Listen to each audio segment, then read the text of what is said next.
debate is that brain imaging has made a negligible contribution to adolescent care and health promotion. And just before we start, I just want to run through what's going to happen in this debate. So we'll have a vote in just a moment, and then I've got this the wrong way around, haven't I? How appalling! That'll put you on the spot, Jamie Russell.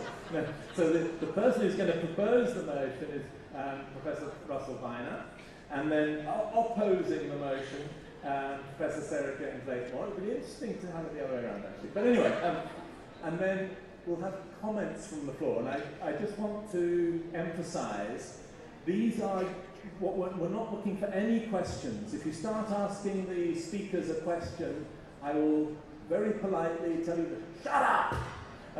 Okay. What we're interested in is your opinions. This is all about opinions. So please comments, and I'll emphasize another aspect of that in a second, which is no more than 1 minute. Yeah. Otherwise, again, I'm afraid it will be very politely, very obsequiously telling you, shut up and sit down. Okay?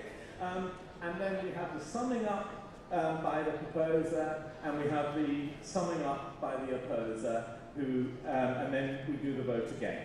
Okay? So, just to emphasize, no questions, please, only comments, your opinions, that's what we're interested in. Not more than with a special clinical interest in diabetes.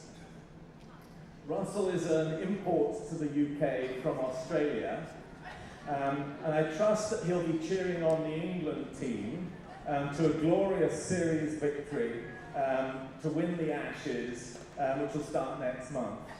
And since we're in India, I trust I don't need to mention that the Ashes involves young men playing with a ball in public. Okay, the second speaker and the opposer of the motion will be Professor Sarah Jane Blakemore, who is Professor of Cognitive Neuroscience at the same institution. We thought it would be quite fun to see whether they talk to each other over the next 4 years or not after the debate. Her list of prizes is far too long for me to bore you listing them or to embarrass her with. But I want to just mention one thing which to me epitomizes Sarah Jane.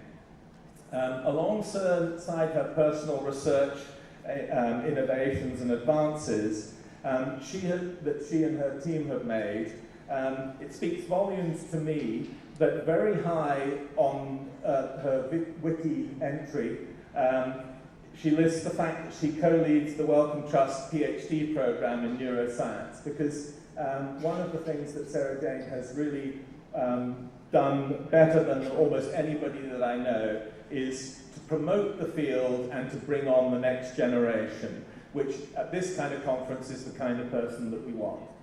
So we have two fantastic speakers coming up, and I'd like to turn over the floor to Russell to propose the motion. Thank you, David. I think my slides will come up. I hope they will. They are coming. Aha, they are coming. Excellent. Look, so I think I'm the underdog in this debate. A quick poll beforehand had Sarah Jane on 99 and me on 1 in terms of the debate. You forgot to vote.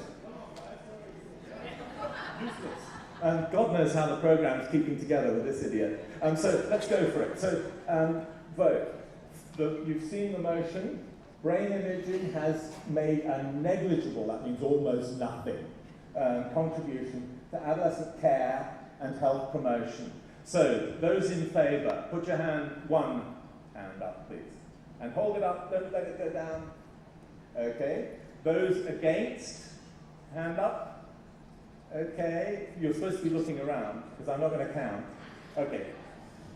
Over to you, Russ. So I think I'm the David against Sarah's Goliath. Because we do have one of the Goliaths of neuroscience with us here. This is neuropolemics. Neuroscience has been everywhere at this meeting. Almost all of the speakers yesterday mentioned neuroscience, the discovery of new ideas about the adolescent brain, as part of defending their positions, whether it was on mental health, whether it was on young people's rights. It's everywhere. It's become a polemic. But we really need to be very careful about this. If we think of the idea of the developmental mismatch, which has come in many senses from neuroimaging, we could argue, that development of the prefrontal cortex and the dopaminergic striatal systems in adolescence is in a mismatch with development of self-regulation and self-control, leaving young people at risk of risk behaviours and of making perhaps not very useful decisions in hot cognitive situations. These ideas are used by the right and the left in politics in entirely different ways. The right will argue that adolescents therefore have an immature brain and young people must be controlled, and will use this as an argument for abstinence-only sex education, for abstinence-only problems. So we have neuroscience being used to argue for the control of young people. But those on the left will use exactly the same findings to argue that young people can't help their behaviour, that we must therefore use harm reduction type approaches. We must work with young people, we must take positive youth development type approaches and help them develop. And so we see neuroscience as polemic.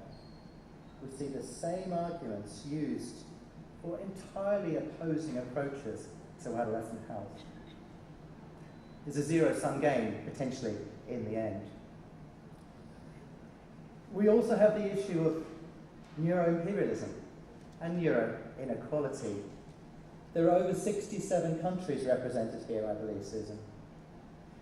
If we looked at neuroimaging findings on the adolescent brain, we would struggle. Too closer? Too close. We would struggle to get much past 10, perhaps, in terms of a significant volume of neuroimaging findings.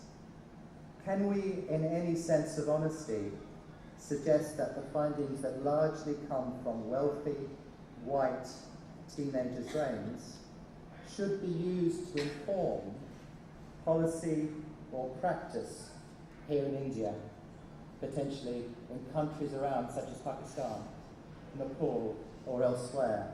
It's potentially ludicrous to suggest that, in many senses. We know that the environment affects brain development. We know that for children's brain, stress, poor nutrition has a much greater effect on the brain than many other things. And it's very likely that similar issues are occurring in young people's brains. So to take what we know from a high-income world and actually apply it to low-income world is, in many senses, I would argue, unhelpful. Neuroredundancy, well, maybe I made this one up. One of the problems, I think, with imaging is that it tells us nothing new. I talked before about this prevalence idea of young people and, developmental mismatch ideas, and the idea that young people make different decisions in peer situations, make different decisions in cognitive situations to those they would make otherwise. But we knew that before we ever invented brain imaging. Our insurance companies have known this for many years, and this is why they cost up driving insurance for teenagers at a very different way, much higher. We often use graduated driver's licensing as an example of neuroscience informing policy, but that's not true. Graduated driving licenses laws have been suggested for many years before the development of functional MRI and before our more recent understanding of changes in the adolescent brain. So this is something we knew already. We've heard during this conference about issues about sleep in adolescence, about stress reactivity, about identity development, a whole lot of areas that we've heard about in terms of, backed up by findings from brain development. But all of those things we knew already. They didn't come from brain imaging. Brain imaging just helped us understand things we knew already. Much is made of neuroscience findings around the social brain in adolescence and the importance, therefore, of peer work in young people. But we've known for decades that peer-led interventions are effective in adolescence, and we can see them from the 1960s. So, you know what I'm going to say. We knew it already. It doesn't add. And Vikram, yesterday, in his lecture on mental health, pointed out that Walt Disney knew about adolescence long before we did. And who am I to argue with Vikram? Now look, I'm an epidemiologist, amongst other things I do, and causality is incredibly important. And I think one of the issues about neuroscience informing policy is mistaken causality. We do interventions or make policy interventions based on a behaviour. Neuroscience, our understanding of the brain, helps us understand those behaviours. But there isn't some backdoor causal pathway from the understanding to new policy interventions, because it's the behaviour that we intervene on. So actually to suggest that neuroscience informs our interventions misunderstands what we're intervening on. And while I'm on it, of course, part of the neuropolemic, this image mostly comes from much of the early work done on adolescent neuroscience. And of course, many of those images were pastiches that really aren't true in many senses. They were there to communicate. So, what have we seen? Neuropolemics, neuro-inequality, and neuro-imperialism. Neuro-redundancy. Brain imaging helps us understand and explain our world. It validates us. But if we went back 100 years, religion would be the thing that helped us understand our world and validated the interventions we did.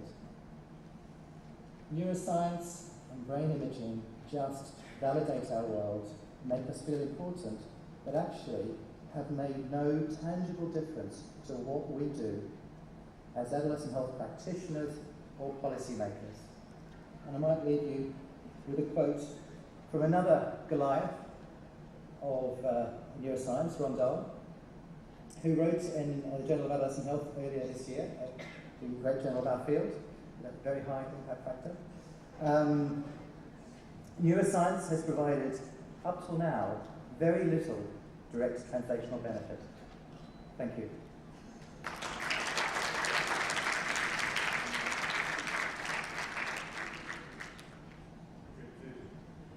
Now over to Sarah Jane to show why Russell is talking a load of crap. Thank you. Okay, so I'm going to be arguing that brain imaging has in fact made an immense contribution to adolescent care and health promotion. First, and only briefly, because it hardly needs to be said, brain imaging has transformed clinical understanding and diagnostics. And the main part of my argument will be the second one, which is that brain imaging has revolutionised our understanding of adolescent development, contrary to what Russell just told you. So, brain imaging has transformed our clinical understanding and diagnosis. It gives us the ability to scan the brain to detect tumours, traumatic brain injury, neurovascular disorders, seizures, neoplasms, to make all sorts of clinical diagnoses and to guide neurosurgery. No one could possibly argue that brain imaging has made no difference to adolescent medicine. However, the second point, and the more important point I think in the context of this debate, is that brain imaging has transformed our understanding of brain development, and it's provided us with an understanding of adolescent behaviour and development and neuroplasticity. So until about 20 years ago, it was assumed that the vast majority of brain development takes place during the first few years of life. Scientists just didn't have the technology to look inside the living human brain. In the past 2 decades, neuroscientists have started to examine the living human brain at all ages using MRI. MRI scanning, like this, can be used to track developmental changes in the brain's structure.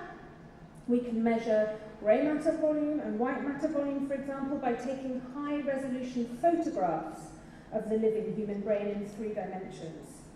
Functional MRI, or fMRI, is used to track how the brain functions across the lifespan by taking films of brain activity when participants lie inside the scanner and carry out some kind of cognitive or emotional task.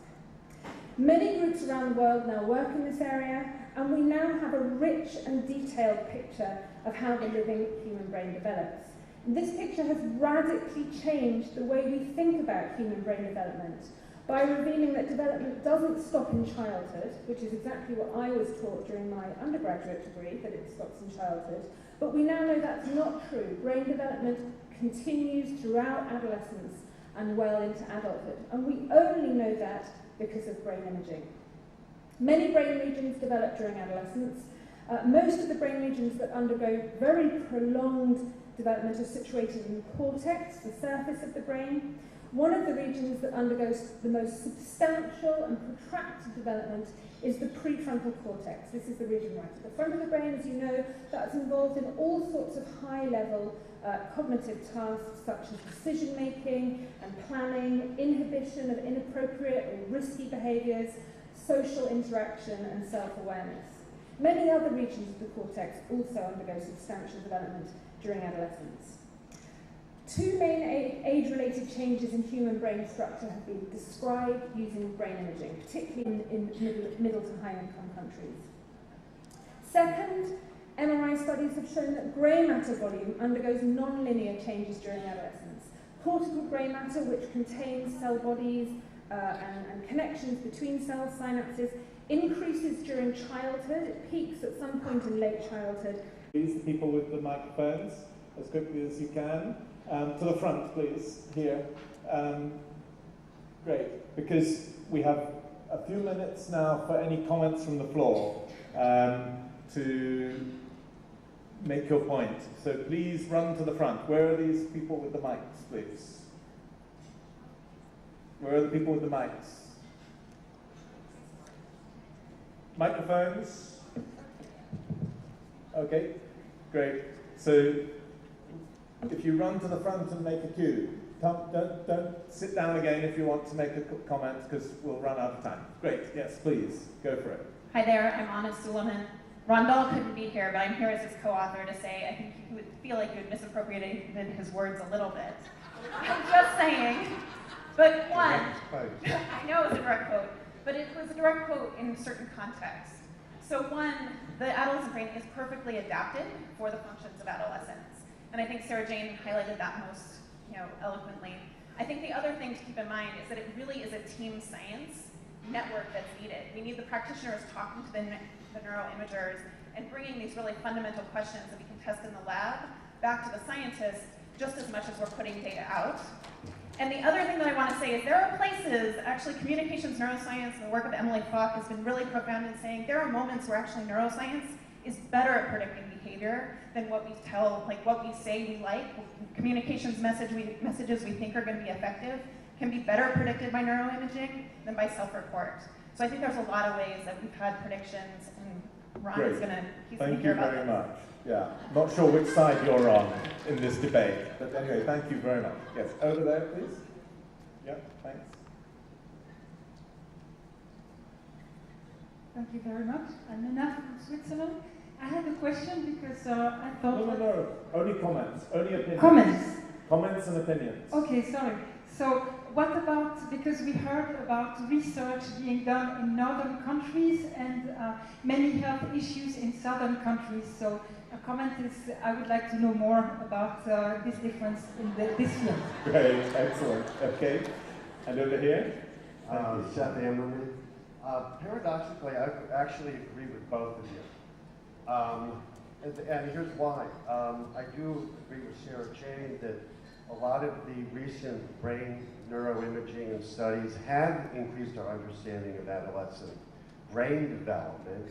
I'm very involved with substance use issues with kids, and we know that if you use drugs regularly while your brain's developing in your teens, it could alter normal brain development significantly and cause problems. However, I agree with Russell in that virtually all of what we're seeing has really with the exception you said of what the Supreme Court in the United States did, but really the vast majority of all of this, as Russell said, is not affecting policy or changing, and when people are using the same arguments and the same science to argue opposite ends of the spectrum, that to me shows we have a long ways to go with this. Okay, thank you very much. Yes, John, and then Bruce, and then we will have to close. Sorry. So, John Santelli, New York. So, I want to reiterate what Russell said, that brain science has been vastly misused in the political sphere to suggest adolescents can't think, their brains are uncooked or whatever. It clearly has been used in the abstinence-only debate, but as you said, it's also been used by progressives. But the terms of the debate are in some ways unfair, because the issue is really the important clinical issue. Has neuroscience, writ broadly, contributed to clinical practice, to research? And the resounding answer there is absolutely yes. What we know about cognitive functioning, ability to make decisions, clearly a lot of it, as Russell pointed out, came before we had the neural images.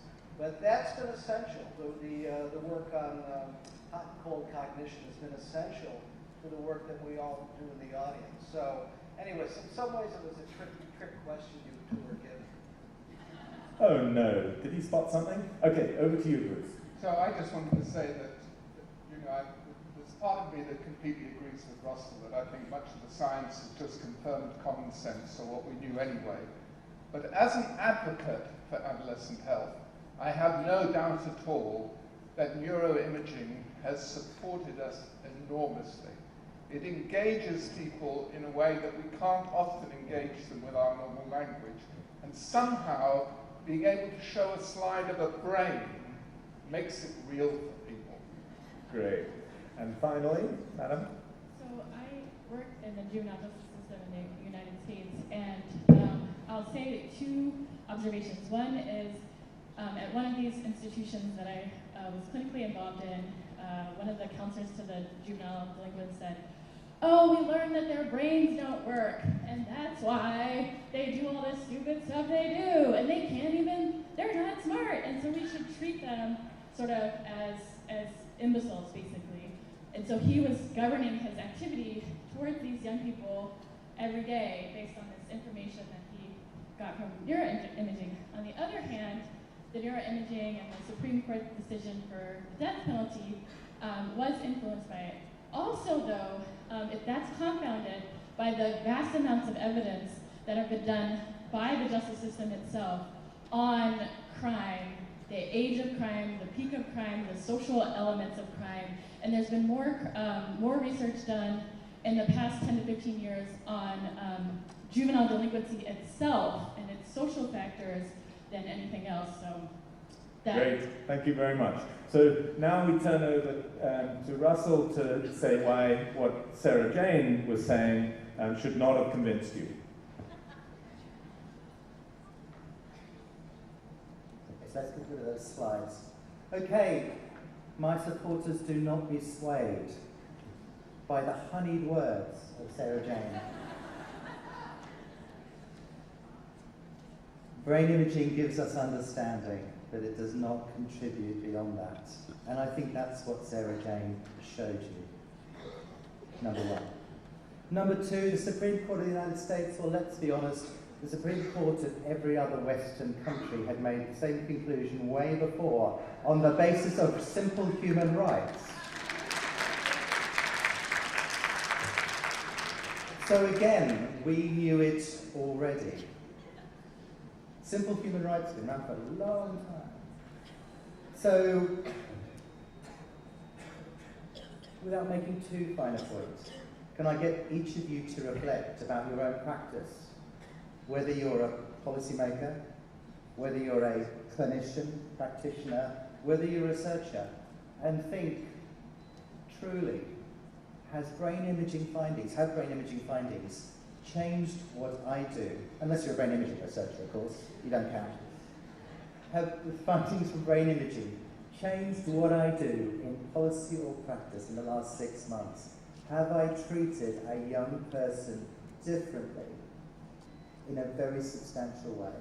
Not just in a way that helped me understand what they might be going through, but has it changed what I did? And I think you will probably find the answer is no. Thank you.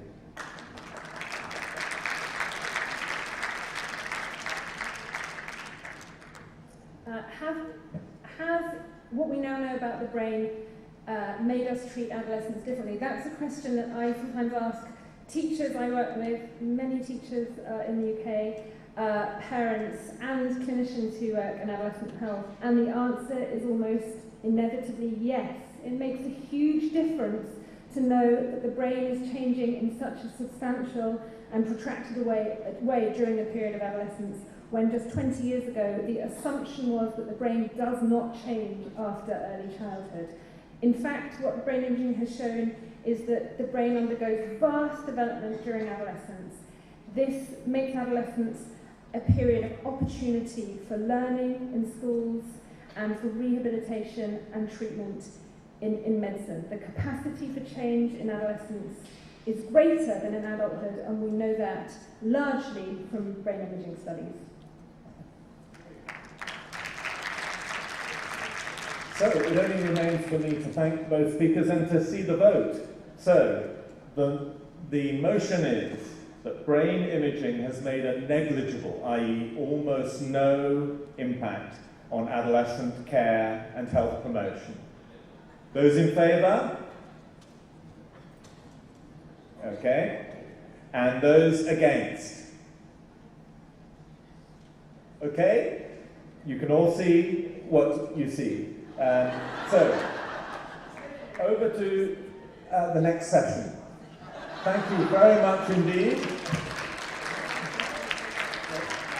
Okay, let's just put their hands up if they change their mind. Okay, yeah, in either direction. Who changed your mind? Did anybody change their mind? Gosh, that obviously shows that we're not adolescents, doesn't it? Yeah, fixed opinions, you can hear all the arguments, you still will hold to what you came in the door with. Let's get better at that. Who changed their mind? Ah, it's better, slightly better. One more hand went up. Okay, thanks very much indeed.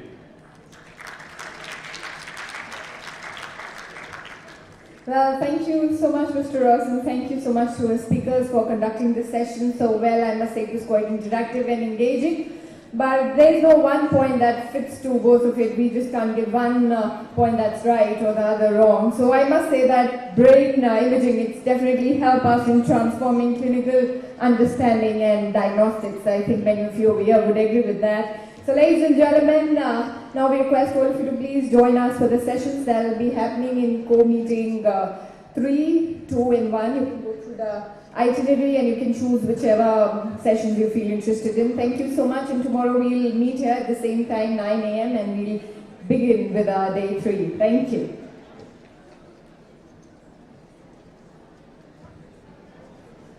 Let's move a little up ahead so that we're all together and we can have easier, faster discussions. We'll be starting in about 2 minutes.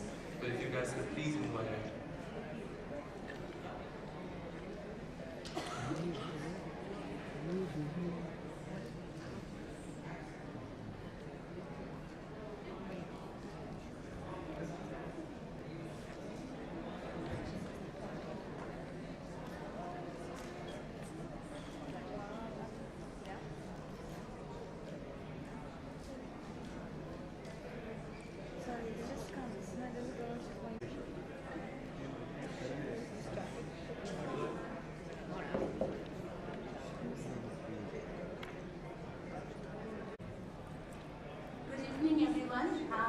On behalf of Iaah, I would like to welcome all of you. Thank you so much for coming for our satellite session. Iaah is a feminist, right-based organization. We started working in this field since 2000. As this satellite session is all about talking around sexuality and the life of adolescents, I just wanted to start with the position that Iaah takes on sexuality. Sexuality is at the core of human life and experience, and for Kriya, it is embedded in all our work across all the constituencies that we work with, and in our strategies as well. This entire conference is all about adolescent. We began to start working with adolescent and young people since 2009, and our program calls It's My Body. We are working in 3 states in India, Uttar Pradesh, Bihar, and Jharkhand since 2009. We believe that our work with adolescent is beyond just talking about and addressing sexual and reproductive health rights and gender-based violence. Our definition around sexuality is absolutely about sex and body, but also beyond, to address identity and desire, about freedom as well as rights. Our work with young people is all around building self-confidence, leadership, and also knowledge, and about their sexuality, SRHR, within the rights perspective. And we believe in creating feminist leadership and a platform for them to thrive and then take this work forward. Today, all those conversation that's happening across this conference, and our knowledge around what we have been doing around adolescents, we actually learned and believe in some of the components. One is leadership is the core, and we believe that all our young people who are part of our life and being part of our program are great leaders and advocates for Kriya. Talking about sexuality, many of us, I think, believe that whether it is difficult, it's not difficult to talk about sexuality, and even with the younger adolescents between 10 to 14 years. Challenging social norm is core also, because without, I think, addressing them and challenging those norms, it's very difficult to set the agenda. And at the end, building evidence is part of Kriya's work. We believe in building evidence on a regular basis, not just to point of time, because the change that happens in every one of our life is a constant process, and it's not static. I welcome once again all of you to be part of the discussion. We are going to have a great panel members to be coming and talking about the issues around adolescent sexuality. Just to introduce the session, I would request Sahil to be here. Once again, thank you so much.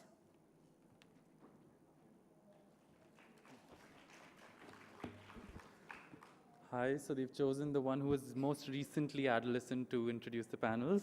As Madhumita talked about Kriya's work and vision, our work, especially with gender, sexuality, and rights, is focused and embedded within an intersectionality lens, and that is what has been the inspiration behind Suspend Judgment. Suspend Judgment is not just a campaign, it is an idea, an approach, a way of thinking, a working on intersectionalities, both of issues and identities, and a call to the wider community of practice to question judgments and assumptions that often guide our work on sexuality, on disability, on gender identities, among others. This is especially applicable to our work with adolescents, a period of heightened vulnerabilities, confusions, and one that needs a non-judgmental, a supportive, and enabling environment for positive growth. In the current legal, policy, social context, adolescent sexuality, beyond just the SRHR mandate, faces questions and challenges. While at some points, adolescents are infantilized, other times they are criminalized. These complexities raise challenges in reacting and reaching to these situations towards adolescents and creating a positive and affirmative outlook towards sexuality. With this, I'll introduce the first panel.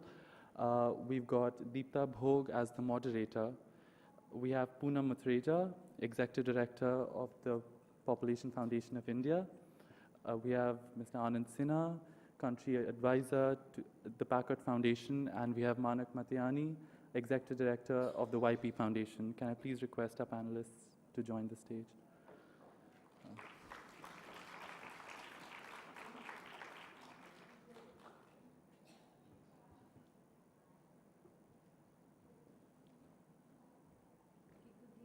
everybody. I'm sure you've had a very long and productive day listening to many people. And I hope this session will be stimulating. The session is really focusing on looking at policy and research. And I'd like to just put out the questions to the panelists, but I'd just like to frame the context through the way that I see it. What I see is that we are speaking in many tongues. There are three different discourses that we are actually negotiating. And one discourse is the discourse of development concerning adolescents and by implication also impacting our understanding of adolescent sexuality. So this discourse is really talking about investments, is talking about benefits, is talking about opportunity costs, and it's really looking at adolescence from a demographic dividend approach. And that's a discourse that we are quite familiar with. There is another discourse that we hear and which we are part of, which is really looking at a rights-based perspective, working with youth, working with adolescents, working with girls, and working with LGBTI groups, marginalized groups, whether it's Dalit groups or it's minorities. And it's from this rights-based perspective, there is another discourse that is emerging in terms of listening to voices from the field. We also have a third discourse, and I'm talking about the Indian context because I think that it's important, is that we have now legislation in place which, in a sense, has created a binary category amongst us. One is that of the child. So anybody below 18 years of age is, in law, seen as a child who is to be protected under the POCSO, the Prevention of Sexual, so there is a whole thing of sexual abuse of children. So anybody below 18 years of age in the Indian context today is a child in need of protection, and above 18 is an adult. We recently have also judgments that are looking at early marriage where girls can, in the age group of 16 to 18, actually file a complaint against their marriage partner if sexual activity happens without consent. The issue today really is that we are in a situation today where any kind of penetrative or sexual activity has the potential to be defined as statutory rape, even if it is consenting. So we are in a situation where adolescents, the group that we are talking about, any sexual activity amongst them with consent is also can be and is seen as statutory rape. And so this poses a challenge for many of us here who are actually working on the ground, who are working with policy, who are looking into domains of research. How does this legal definition and, in a sense, bring this child and adult divide that we see, the criminalization, the rights-based language, and the development discourse? How are we going to be operating in these domains and taking on issues of sexuality, adolescent sexuality, which is the topic of the discussion today? I'd like to invite the panelists to respond to these challenging times that we are in. These are also exciting times, but they're challenging. And my question to them really is that how do they look at their work then in terms of what are their policy priorities? Where do they see the challenges today in terms of the interventions and the research and policy work that they've been doing? So I'd like to start with Manak first, then Poonam, and then Anand. So Manak, you have about 6 minutes, and I'm going to be a tough timekeeper. Yeah? Good. Thank you. Then I will not talk too much about what YP does and assume everybody knows. I work with the YP Foundation. We work with young people to develop feminist intersectional leadership And a large part of our work is centered around issues of adolescent health. And I'll come to what that implies, like we said in this conversation. And I think this whole conversation about adolescent sexuality within policy is it's a really present one that we are grappling with. And and I'd like to raise various points and questions where we have thought about it in detail. To start with, one really present, immediate example of actually having the role of organizing youth track within this Congress, for example, is where we started having these discussions on policy and law and how they will affect this as a workplace for us, where we are also working to do this Congress, where there are about 900 delegates, there are about 150 youth delegates, and there are a fewer number of adolescents actually who are also here in this space. So how does this Congress think about child protection laws? How does it think about sexual harassment laws and guidelines? How would it apply to this particular space where there is potentially alcohol being served and there are young people around? When sessions are happening which might not be considered age appropriate for adolescents, how do we negotiate adolescents navigating all of that space and all of that conversation? Where there are many things on display, where there are many conversations that are happening which might not be considered appropriate and illegal, actually, under current laws and policies. And then how do we negotiate questions of, what do we regulate? Like, how do we regulate drinking? Do we regulate sex, but we are making contraception available for people to take? Can they take the condoms? How do we regulate what is happening over there, and who is liable? Are we liable as an organization? Are the organizers liable? Is the hotel liable? Who has the responsibility of doing this? And I think that's one, as a starting point, because that's also the field that we are working in today in terms of laws, policies, and what all will regulate how we work. And my experience is more of, and our experience as an organization is of doing work on ground. So I speak from there on how we engage with policy. And the second point I'd like to make is this whole thing of youth leadership on adolescent health, where if we talk about, what we've been saying in other conversation outside in the corridors on UN language for, is it going to be youth for CSE, youth for adolescents, how is this constructed? And how Madhumita started us by saying that it's actually all about leadership. So are we developing young people's leadership to work on adolescent health, and in there then how we see policies as a space where young people are able to contribute and engage. And within that, if we talk about adolescent sexuality, actually it doesn't have a space. What has a space, and like you're saying, there is this category of adolescents which the law doesn't recognize, but policies really push forward. And the health work is really talking very frontally about adolescents and adolescent health. It recognizes early adolescence and later adolescence. But all of these sort of negotiating areas, the gray areas, the nuances of how we understand these categories don't exist within the law. And that is one conflict that is continuously coming up in places like peer education programs that we do, where if a peer educator is then working with a group of adolescents on sexuality education, instructions to them have to include that if an adolescent comes to you with a real problem that they want to discuss on the side and really get into, you cannot go with them alone in a room. You cannot have this discussion. You have to necessarily discuss it in a group. You have to necessarily keep it safe for everybody, and you have to negotiate all of this law. So when you talk about safe sex and condoms, you have to also talk to them about the age of consent and then the age of, what is considered rape under 18 and how to negotiate all of that. And I think these questions of consent and how do you really, as an organization, as implementers on ground, we are able to ask ourselves what we feel about adolescents giving consent. But is there room in the policy to ask this question? And that's the kind of push we want to have, because actually policies are progressive.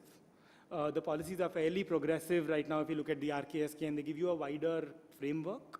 But how do you, but that wide framework also comes with a whole lot of confusions around, okay, how do we bring this together with what the law allows us to do or not?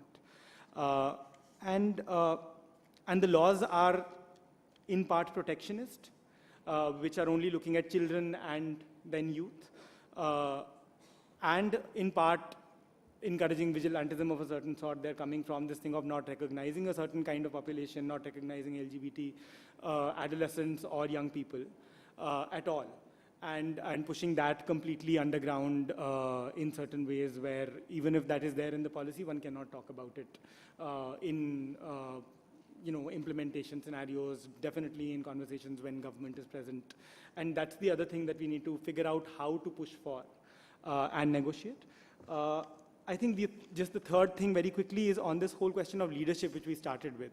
If we are talking about youth leadership on adolescent health, youth leadership is actually a political agenda. And adolescent health is a policy and health agenda. And youth leadership in that sense is very, very wide. It can go in many places, and it comes from this impetus to really concretely change some problem that you are facing, change the world that you want to change, and can go in many directions which are beyond just health. So how do we funnel it down, and do we really have to funnel it down through this policy of saying, leadership for health work of adolescents? Or do we look at really youth leadership in policy formation at a broader level, and how does that match then with what is the implementation experience of young people on ground, where they are negotiating with these questions, which are in the back of our minds at all times, but we have no resolution for. So, I mean, what we've, in terms of recommendation and way forward, the only thing that I have really thought hard about is to work with who is implementing the policy on the ground. So that police person, that judge who will take that decision, that teacher in the classroom, and that's what you need, what we are figuring out we need to funnel the policy down to, and work there to say, can you interpret the policy in a broader, or a law in a broader way? So, yeah. Yeah, thank you, Manak. We'll move on. Poonam, if you can come on next. Yeah.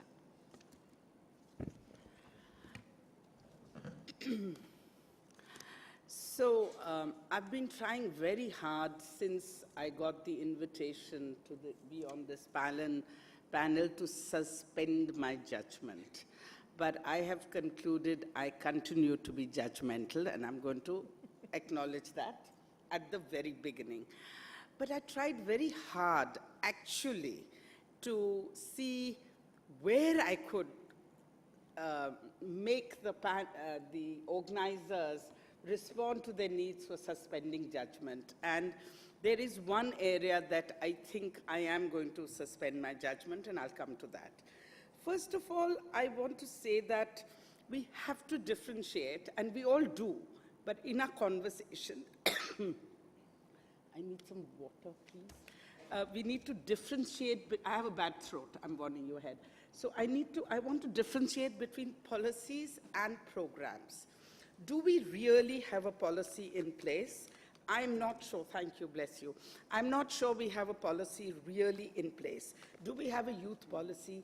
Do we have a sexuality policy in place?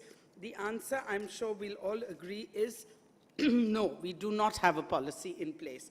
What we have is some schemes in place. What we have is shaping through the two recent Supreme Court judgments the potential for a policy in place. We are not there. And you're not only asking us to talk about the policies of the country, but I think you're talking about our own policies. So as youth, donor, NGO, what do we do? I always say we roll out schemes. RKSK, it doesn't matter whether it's a progressive scheme or not if it's not implemented properly and if it's not implemented. There is a potential to implement it. I'm very proud that we have the largest sort of peer educator program. Now, we all know that the peer educator program globally is quite a failed program, but let's make the most of it and success of, a exclusively peer educator program. So we have programs in place. Let's work towards making policies. But to me, what are the challenges in terms of when I think of what policy should we have, where we go? While it's very important to work with the government, and therefore PFI as an organization, we participated very actively in contributing to at least, maybe it's not an exaggeration to say, especially when my donor sitting next to me, 75% of the content of RKSK is PFI's contribution through the Satya kit, which we worked with UNFPA and blessings of UNICEF. If they hadn't agreed, we wouldn't have been able to do it. So It is a progressive, you're right, document. It talks about, not document, scheme and content. It talks about same-sex attraction. It talks about masturbation. But by the way, what was the trick? You have a session on sexuality, right? We were told by government, we can't use the word sex. But you can talk about masturbation, you can talk about intercourse, you can talk about everything I discovered without using the word sex. So one strategy for us, policy, is you don't have to go out there and say comprehensive sexuality education. We'll keep doing it in the forums we need to, but you can work on comprehensive sexuality education without using the word sex. Second, you know, issues of sexuality, we really don't, we want government to participate in acknowledging. We are a sexually active young people. We want the government to acknowledge the need and roll out and hold formal education as well as through peer education, non-going school adolescents to be exposed to the Satya kit, which is not just about sexuality education, by the way. Sexuality education is one of the 6 themes. There's sexuality education, there's sex and sexuality, sexual and reproductive health, there's NCDs, there's de-addiction, which is a huge concern as far as young people, and it influences not their sexual life, but a lot of their behaviors, achievements, future potential. It's about nutrition, it's about NCDs, and it's about mental health, very importantly. So while there is a role for government, I believe in terms of policies and strategies, there is a role outside the government. We can't have the government totally controlling the sexual health, and whether it's through schemes, scheming society, or it is through judgments or anything else. There is this whole opportunity that the young people use, which is the digital media, which many of us older people are slower to use. If they're not on digital media, they're at least using their cell phone without the internet for a whole lot of, with or without the internet, for a whole lot of their needs. A young person typically today opens 6 tabs on his or her computer when they are working. Let's ensure that the one tab be behavior change, communication, or information. What young people so far have had is nothing but misinformation.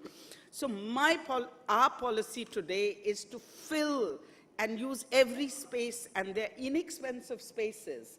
They don't require, they just require creativity, ability to understand young people, what they need to know. So let me give you a quick example. And you have to deal with the aspirations of the young people. The aspirations of the young people today across rural, urban, and other areas is same as anybody in, I keep saying, in a better off, economically different zone, internationally and nationally. I always say the other half has seen how the better half lives. The aspirations are different.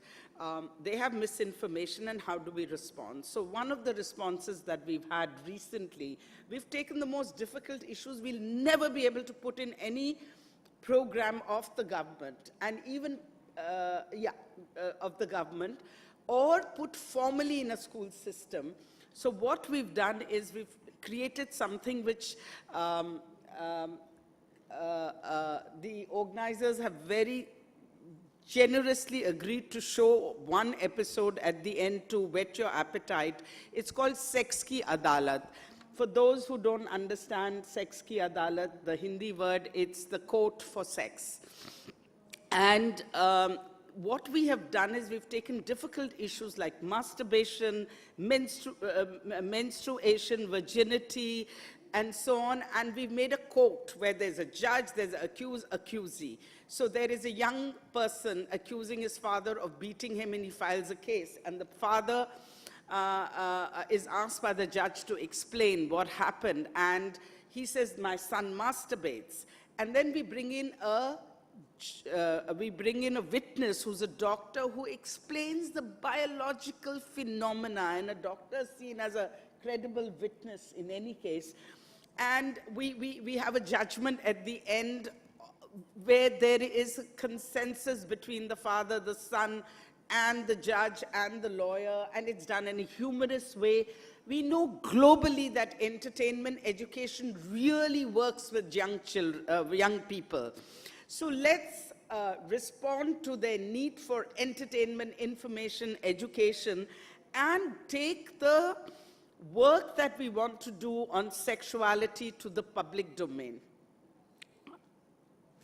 Finally, I just want to end by saying, sorry? Yeah. Done? Leadership. This is one area.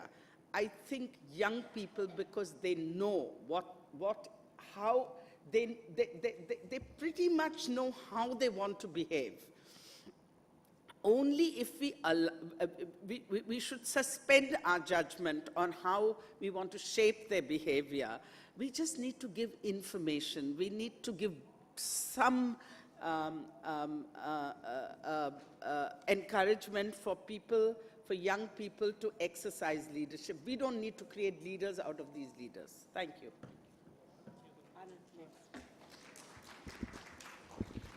Wow, thank you, Poonam. So, discussion is about, I think, regulations, the legal environment, and the sort of policy environment. My 8-year-old is sitting in front of me, okay? So, Medha. Yeah, say hi to everyone, Medha. So, the question in my mind, I've been sort of thinking and framing from that perspective, is that the need to protect is utmost. I think, as you know, laws are framed from the perspective of what are considered to be social norms and social mores. When I was talking about this topic with Deepta beforehand, I was thinking it's a one-sided debate. I mean, is there really any sort of, discussion to this?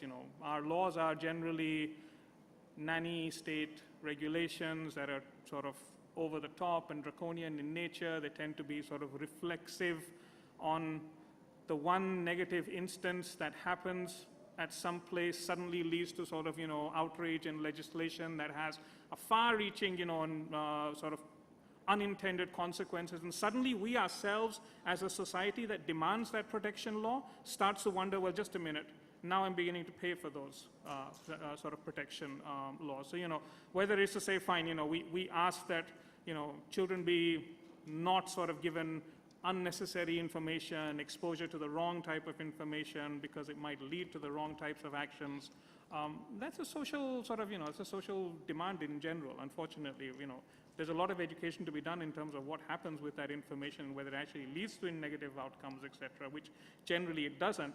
But that's where we are, and that's the sort of, corner that we have painted ourselves into. We've painted ourselves into various corners with respect to, access to family planning services for young people, where the more and more we talk about the momentum around family planning, the momentum around meeting the needs of young people, what it eventually boils down to is meeting the needs of married, young people, and not really acknowledging the needs of unmarried, or not being able to acknowledge the needs of unmarried people. It's just seen as a little bit of a blind spot, but again, these are sort of reflections of social values, I guess. So I guess, the thing is, context is king.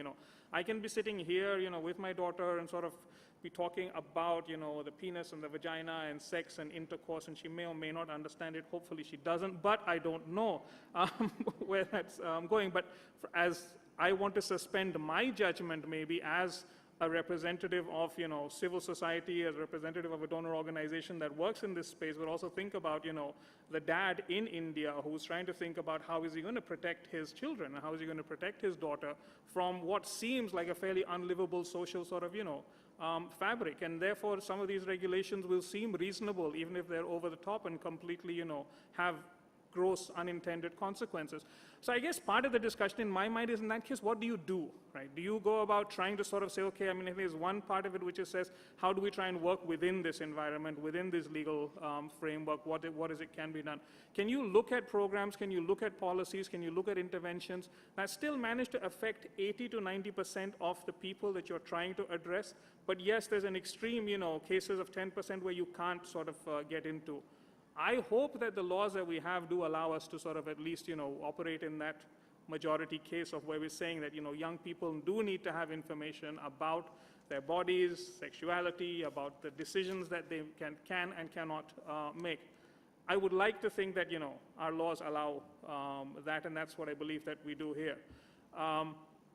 Do we need to work on changing some of those policies? We do, but I don't know to what extent we're actually going to succeed on that fairly tough road. And therefore, working as a donor, for a donor organization, I think we're always trying to think about where is it our best, where does our rupee best get spent? Where is it likely to see actual returns? Where is it likely to see impact in the environment that we work in? There is, a division within, I think, a lot of partners and people in this room, definitely people within the conference, in terms of, do we accept the laws? Do we accept the social milieu? Work within a conservative, framework, and that means, not calling CSE, but calling it whatever we want to call it, not using the word sex, and as Poonam is saying, there are many ways of sort of conveying the same information, enabling the same level of, empowerment without necessarily pushing those boundaries. There's also a lot of people in this conference who I think are here to push the boundaries. And it's great that, there's a bunch of people who are pushing those boundaries, saying, look, people have rights, people should be able to speak in the language and to be able to express the emotions that they want to. We should take up a positive and a sex-positive approach to the work that we're doing. And I think we need to balance that. I think that is fairly well balanced, at least in the context of the work that we're doing in the field that we represent. And finally, I think it is that question of saying, one of those sort of cross-cutting issues really important to us is the need to normalize. I think there is this whole thing of saying, we're doing a lot of work in pushing information, in pushing services, in trying to make these things accessible and available to young people.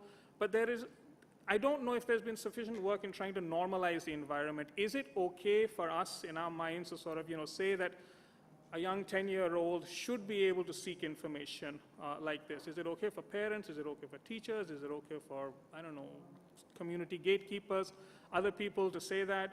Do they feel that it's the right thing to do with respect to their wards and their children? And therefore, there is a fair amount of work in terms of, I think, addressing that environmental issue. I think it's been addressed in this conference in many different ways. One of those eloquent ways I heard it this morning was when Bob Bloom was talking about the fact that we've focused a lot on building the capacity of young people, but we haven't focused a lot on increasing or building that opportunity for people to be able to do what they can do with those tools and those capacities. And I think that's what we're dealing with in the context of regulations as well, is that regulations sort of set the boundaries of those opportunities. But there is still, I want to look at it slightly positively and say that there is still a lot that can be done, as bad as the regulations are, and therefore let's not necessarily get dissuaded into the fringe extreme cases of what tends to get blocked by these fairly nanny, overbearing regulations, but let's maybe look at what can be done, and there's probably a lot of space even within those boundaries for us to make progress in meeting the needs of young people. Thank you.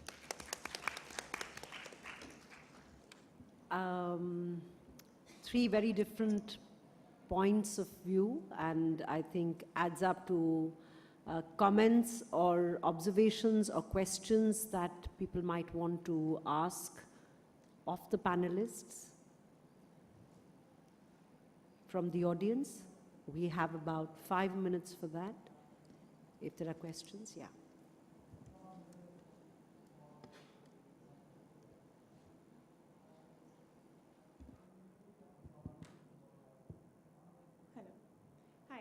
I'm Ruchika. I am Program Manager at the Central Square Foundation, which is an education philanthropy. I think one question that I'd like to ask all panelists right now is that everyone has sort of agreed that there is a role that the government is playing, but there is also a gap that philanthropies and donors and nonprofits need to sort of bridge to push the boundaries. My question is that I think one of the biggest challenges ahead is that of knowing what to do, and which sort of feeds into the whole concept of impact evaluation and looking at data and looking at what are the outcomes of each program, which I think are very important for nonprofits today, which need to sort of move to the impact management stage, as well as for donors to understand which is the quick, best bang for the buck. But adolescent health is a very difficult area for data collection or looking at what the impact evaluation has been. What do you think is the scope of understanding which programs are successful, what initiatives are making a difference, and how do we actually go about it given the nature of adolescent health and the state of, say, impact evaluation ecosystem in our country? So that's my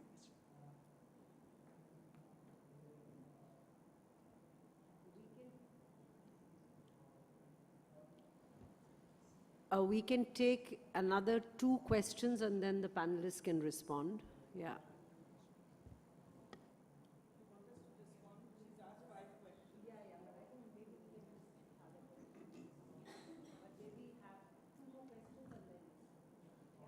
So I guess my question would be, first, I don't really agree that laws equal social norms. Because the law, for instance, is categorical, right? If you're 17 years, 364 days old, that's categorically different according to the law than if you're 18 years old. And so I think in that context then, this idea of the content being the same, but we can't use the word sex, I'd like to hear more about what message you think that sends and what message you think that disconnect between, well, we know that a lot of adolescents are having sex under the age of 18, but we'll leave the law in place as it is anyways. Thank you.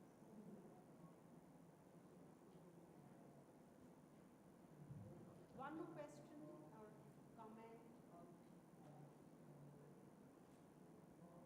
Yeah? Or should we go ahead?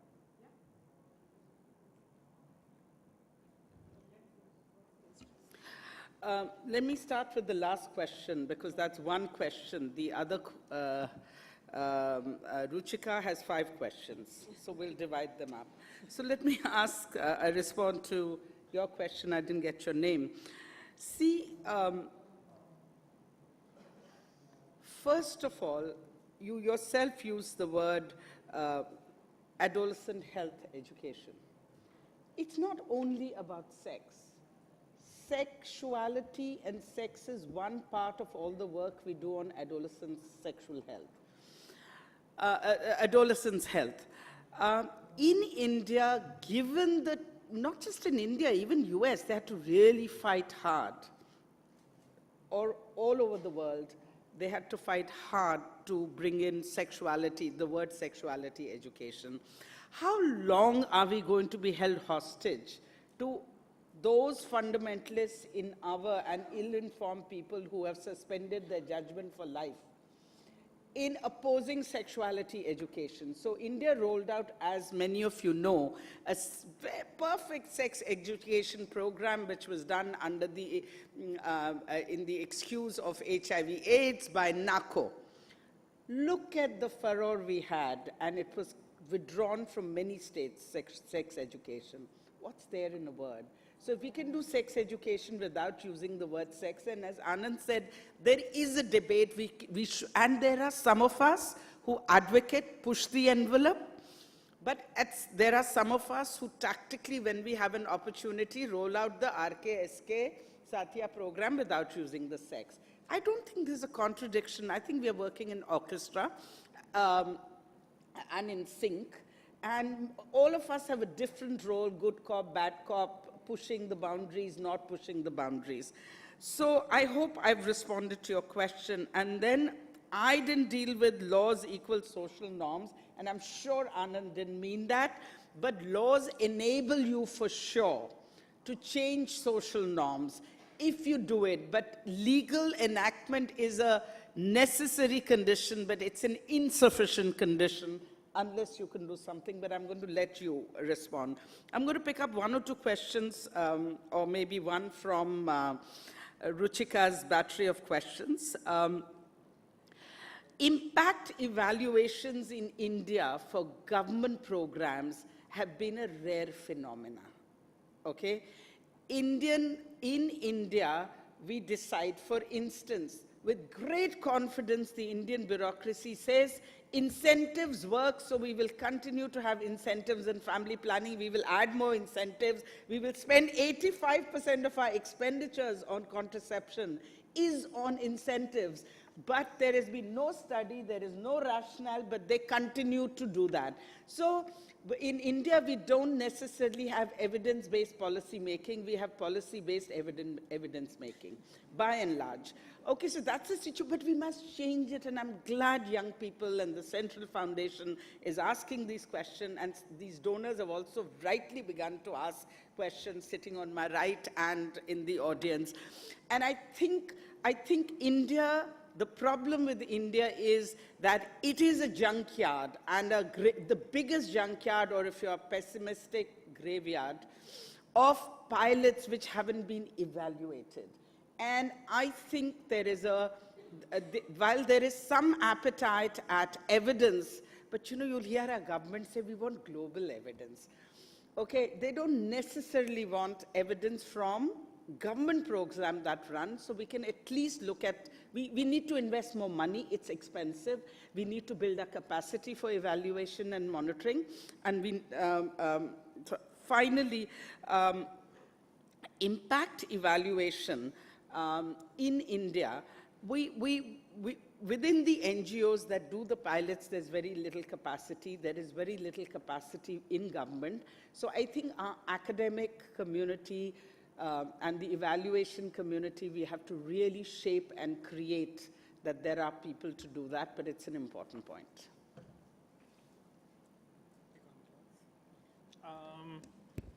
No, go for it.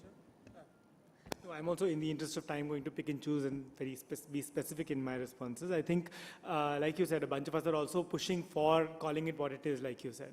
I think when we look at policies, it's a combination of looking at, okay, what can we impact in the national policy and in a national policy document, and what do we get where? So in the youth policy, we get LGBT youth. In the RKSK program, sometimes we don't get it. In some booklet somewhere, there will be a control search for a certain word, and it will be removed out of that particular document. And that's the kind of space we have to navigate and push and pull whenever we are working with the government. That said, there are other levels of policies at institutional level. So when I can change the policy of a school to actually call it sexuality education and do it with the children in the school, and I call them children because that's what the frameworks for schools are. So that is the other level of policy change that we are trying to impact by partnering with different organizations in our work, where we say, okay, what is the policy of an organization working with young people? What is the policy of a school? And can we slowly change that bottom up to say that, this is the other route where everybody else starts calling it sexuality education, and then at the top one is forced to respond in a similar way. But both are important. And like you said, you have to really, in this policy scenario, grab at whatever you get.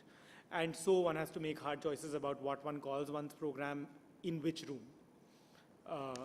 Yeah, so just that on that question. So, yeah, no, I think social norms may have been the wrong word. I'm probably looking for something that is more to do with popular norms, or populist norms is probably the correct word. But, the question about what do we do about it and do we ignore it? So let me give you two examples that I've sort of dealt with. In the world of in the world of safe abortion or access to safe abortion, in the last couple of months in India, there's been a tremendous amount of debate about what's happening with that 12-year-old who was raped by her uncle and is being forced by a Supreme Court or a High Court to go through that pregnancy, right? And it's a horrific case, and it's horrible, right? And we have to do something about it. At the same time, I will guide you to that information that tells us that there are probably, I don't know, many, many millions of abortion cases. And out of those millions of abortion cases that happen in India, about 70 to 80% of those are happening illegally or not through qualified providers. And some of them are good quality, some of them are not good quality. The public sector doesn't want to deal with the whole issue of abortion. Now, to me, in that field, then I'm going to sort of pick which of the battles are the bigger battles and which are the battles which are slightly more winnable in that state. Okay? And I think I'm coming at it from that perspective. Whether we look at it in the question of, sexuality education, we've supported, a grantee to work in Jharkhand and take sexuality education to scale in the state. Every school now has CSE programming, right? And it's been done without saying sex, right? And it's been done taking a government along with it, fairly you know, sort of hand-holding through that process in a fairly gentle manner to say, okay, this is important, it's working, it can work within this environment and this context. Now again, it's probably coming at it from this sort of cold-hearted, you know, analytical process of where is your rupee spent, what can you actually move, etc. So it's not an appropriate response, and I agree with entirely what you're saying, is that it's not appropriate to say that this is not important or that this is important. I think both ends of this question are important, but I think the point I'm making is that there is space for us to make movement, even within the given sort of context of, you know, regulations that we're within. It's not a hopeless situation, and at times trying to change those regulations is a much longer and a much harder and a much tougher process than trying to make the movement that we can make in substantial steps in the given environment that we have. And therefore, I think it's important for us to study that environment, study the strategies, study the ways that we can camouflage, we can hide, we can nuance things, but still make progress for the people that actually count. So I think that's just my point. I'm not saying it's not important, okay? I mean, some of what goes on is just horrific in the context of these laws. They become disabling, they have horrible, horrible consequences, but you know, it's just maybe a more analytical approach to that. So I'd just like to wind up, I think, in terms of looking at the conversation. I think what people have talked about is really what I see as working with both practical and strategic interests. So practical interests are really the here and now of how we approach the issue. So I think when Poonam is talking about, okay, so let's not call it sex, let's call it something else. Let's include this. Or in terms of how do we get young people to come out into leadership, or what Anand was talking about in terms of how do we negotiate the new bumps that are on our kind of map in terms of how we're trying to take up issues of sexuality. But I think that it's important to keep the long-term strategic interests in mind. And I think that what are going to be now really challenging issues for policy, and we're going to move into the next session on action on the ground and where we're going to be, but I think issues of consent, issues of youth, really articulating what Manak was saying, that we really need to be looking at how young people today are going to be moving into spaces of leadership and of articulation of how the laws or the disciplining of their, or the normativities that we are talking about. And I think these normativities even exist in the developmental discourse that we are talking about young people. What is the good girl? She will be one who will get married at 18, will have her first child at 19, you know, bring down the population. These are also normativities. As much as the community has social norms, I think we also have certain norms within which in the development discourse we are looking at young people. And I think that it is collectives of young people and people who are going to be challenging some of those are developmental norms, or in terms of the norms that are there of the state and law, in terms of how we look at future policy and work. So those strategic interests, I think those contestations are going to happen. It is a tricky terrain. And what you're talking about, the extreme cases, I think these cases are going to open up the whole debate, which child rights groups and a lot of women's rights groups also in the Criminal Law Amendment Bill have bought in. But we are now going to have to deal with the protectionist mode as something that needs to be challenged from a gender perspective. So thank you very much, and we'd like to move on to the next.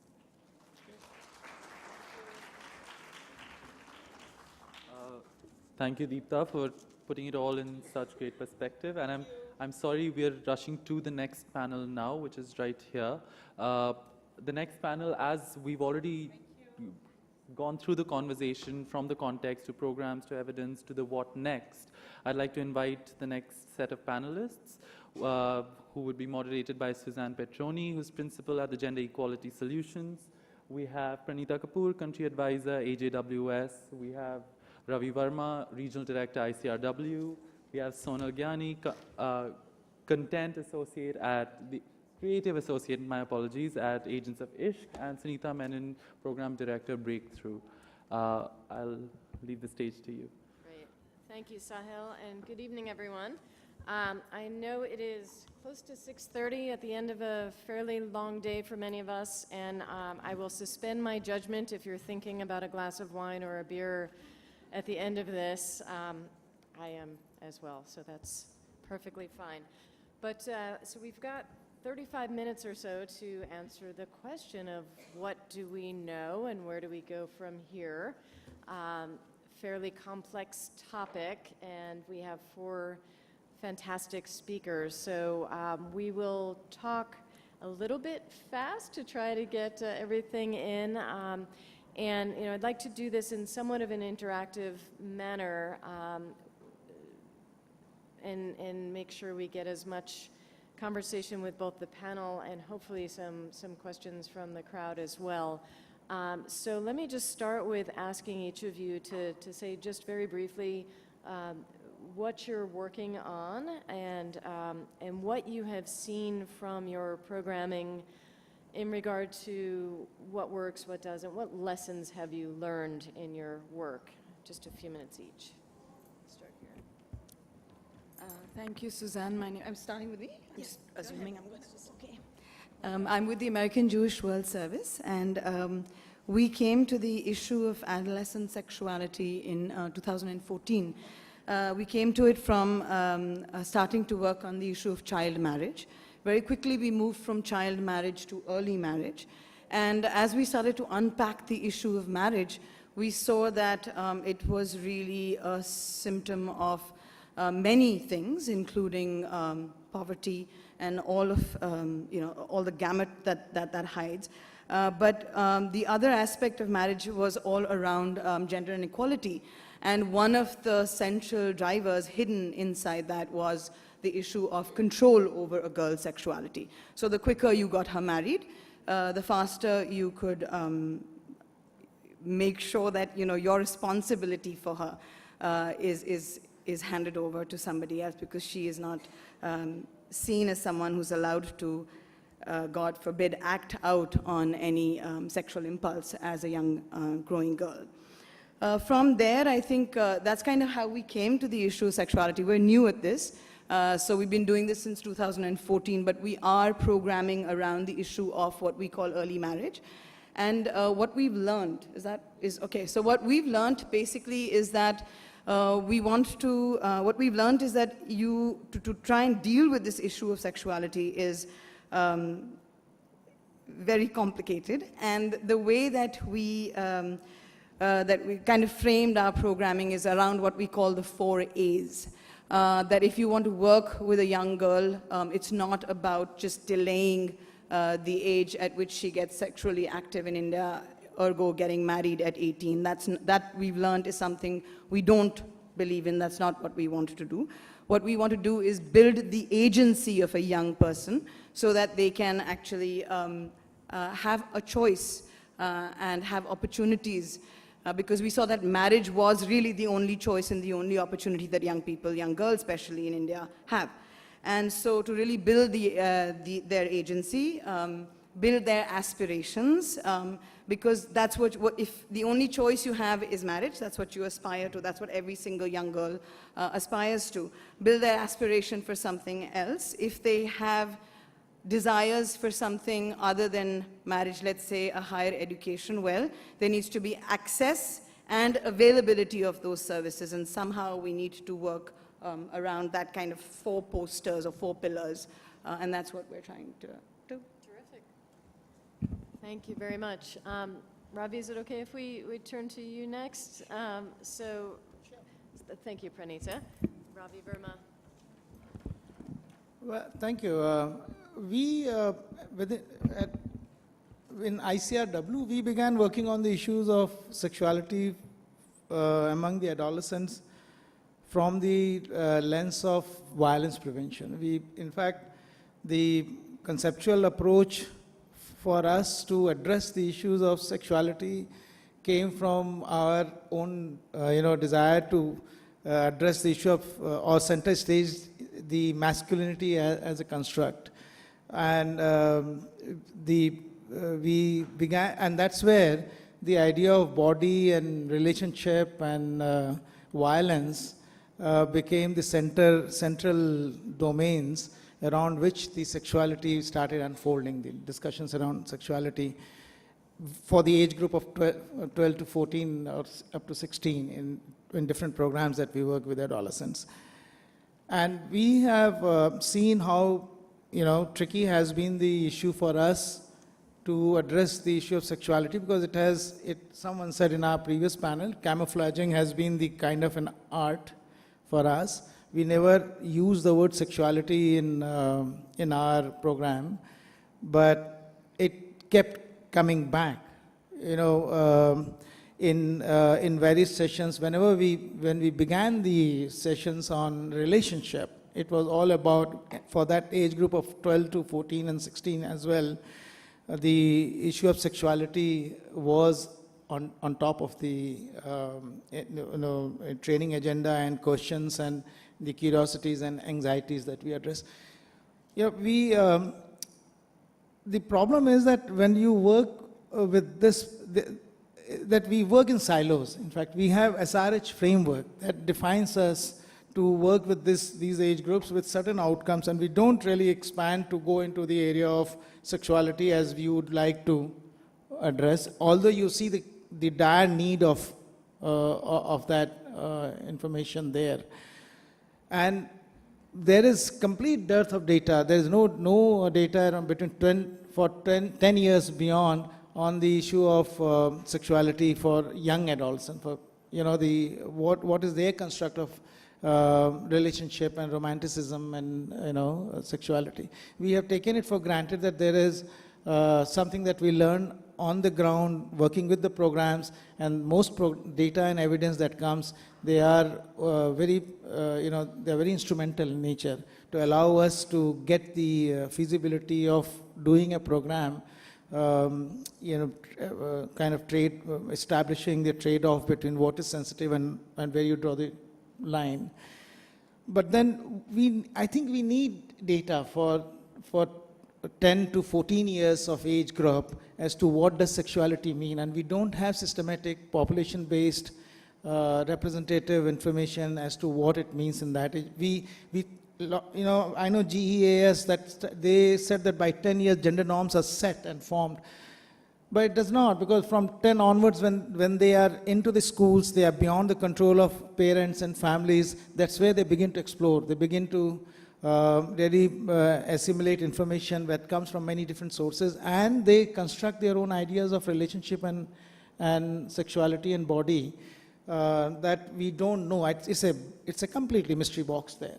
So I think most immediate need, as we felt on the ground, always that there is a need for data, valid information on sexuality, and that's where I think it has to open up. And how long are we going to really keep it under the carpet and say, okay, we will not call it sex and sexuality, and yet work on the issues of sexuality? Because if there is an information that we want to use to inform the program and influence the policy, we need the data at that age, and that we lack. So I think we need to open up the discourse. Just in the interest of having more of a discussion, I want to ask about the ethics of collecting those type of data. I know that GEAS has had some challenges, and one of the issues that we've had in the field of adolescent sexual and reproductive health is that we haven't had information and data on 10 to 15-year-olds, partly because people are scared to ask those questions. Ethical review boards won't allow us to ask those questions. So yes, we need the data, but how would you suggest in overcoming those challenges of the ethical review process? Well, I think those processes are now well established. Most IRBs are evolving. And my sense is that we have really not put in effort to even sharpen our own skills as researchers to ask those questions for that age group. But there is very little research at that, or very little experience of collecting evidence and data for that age group to understand some of these nuances of the sexuality and relationships. And I think unless we make that effort, we would not be able. That's what my easy answer to that is. But the processes within the IRB allow us to go back and forth to make sure that there is a protection. The child protection measures are, institutionally we are committed to certain policies of child protection, and every institution has to commit to that. So I think within the current measures of child protection, we can ask those questions. We can develop and ask those questions. I think we need to have the courage to bring this up, on the surface. We have to put it in open.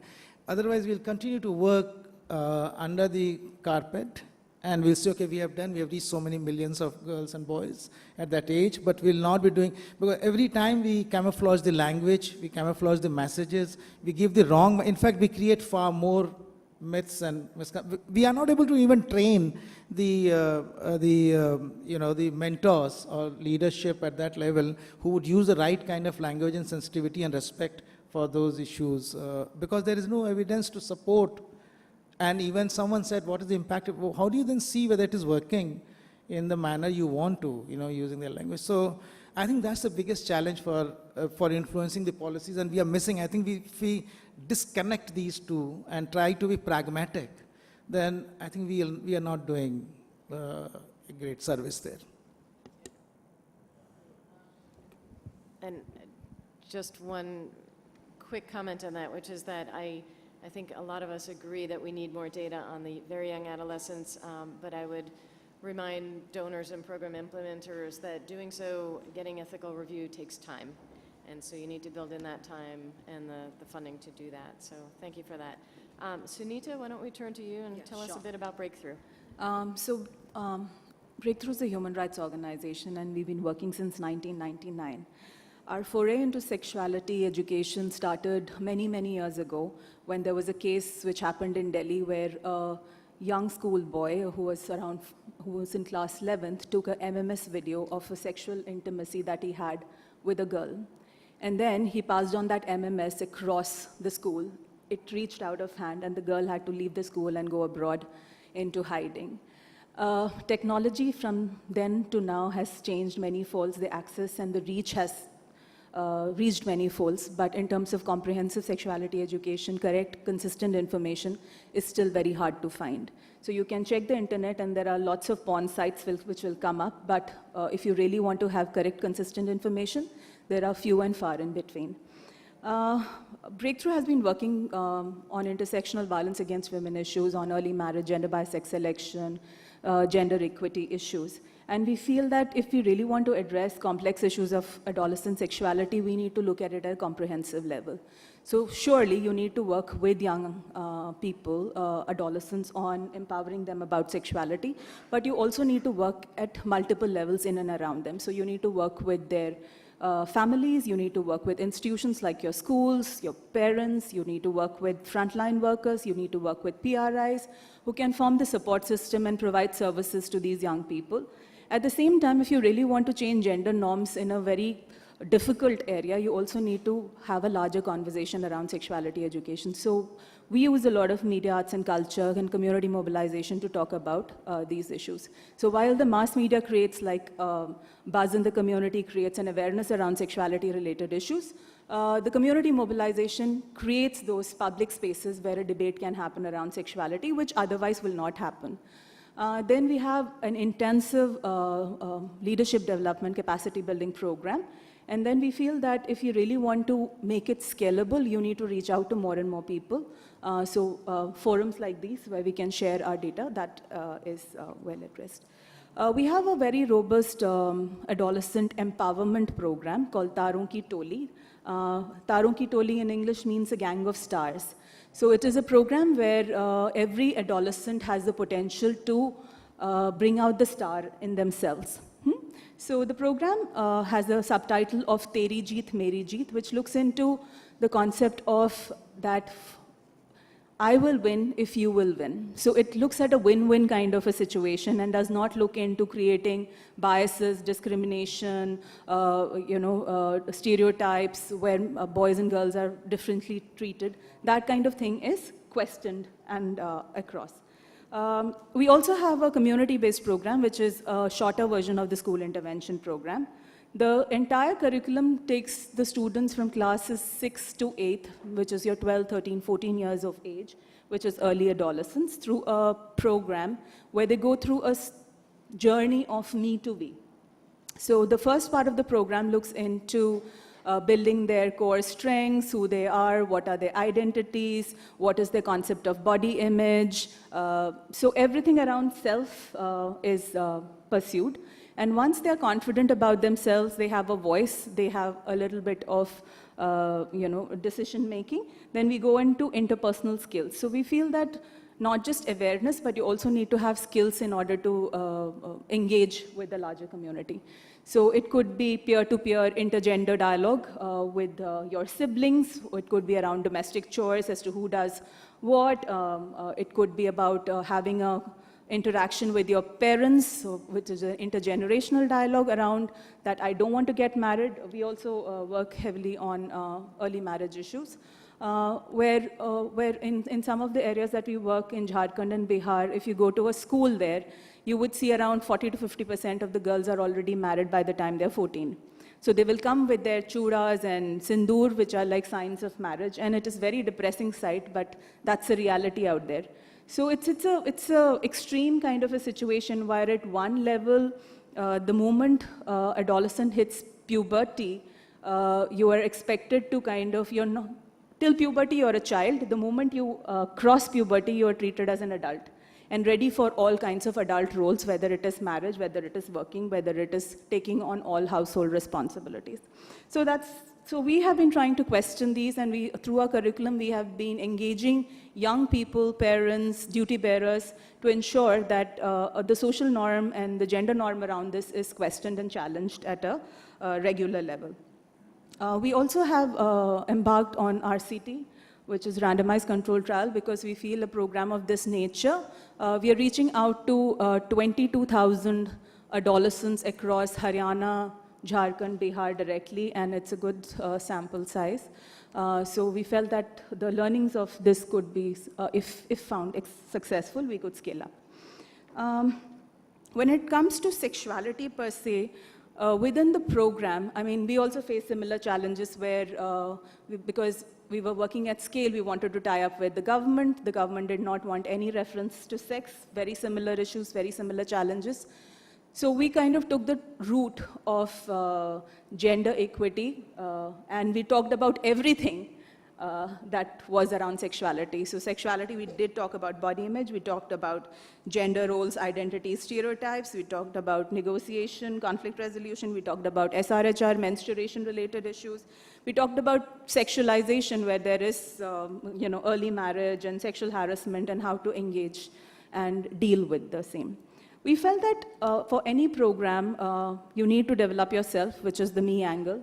Then we need to have interpersonal skills where you can kind of question this. And the third most important element of any program is that they're able to put these learnings into action. So they have defined spaces where they can act on their issues. So in Haryana, for example, a lot of girls were facing sexual harassment on their way to school.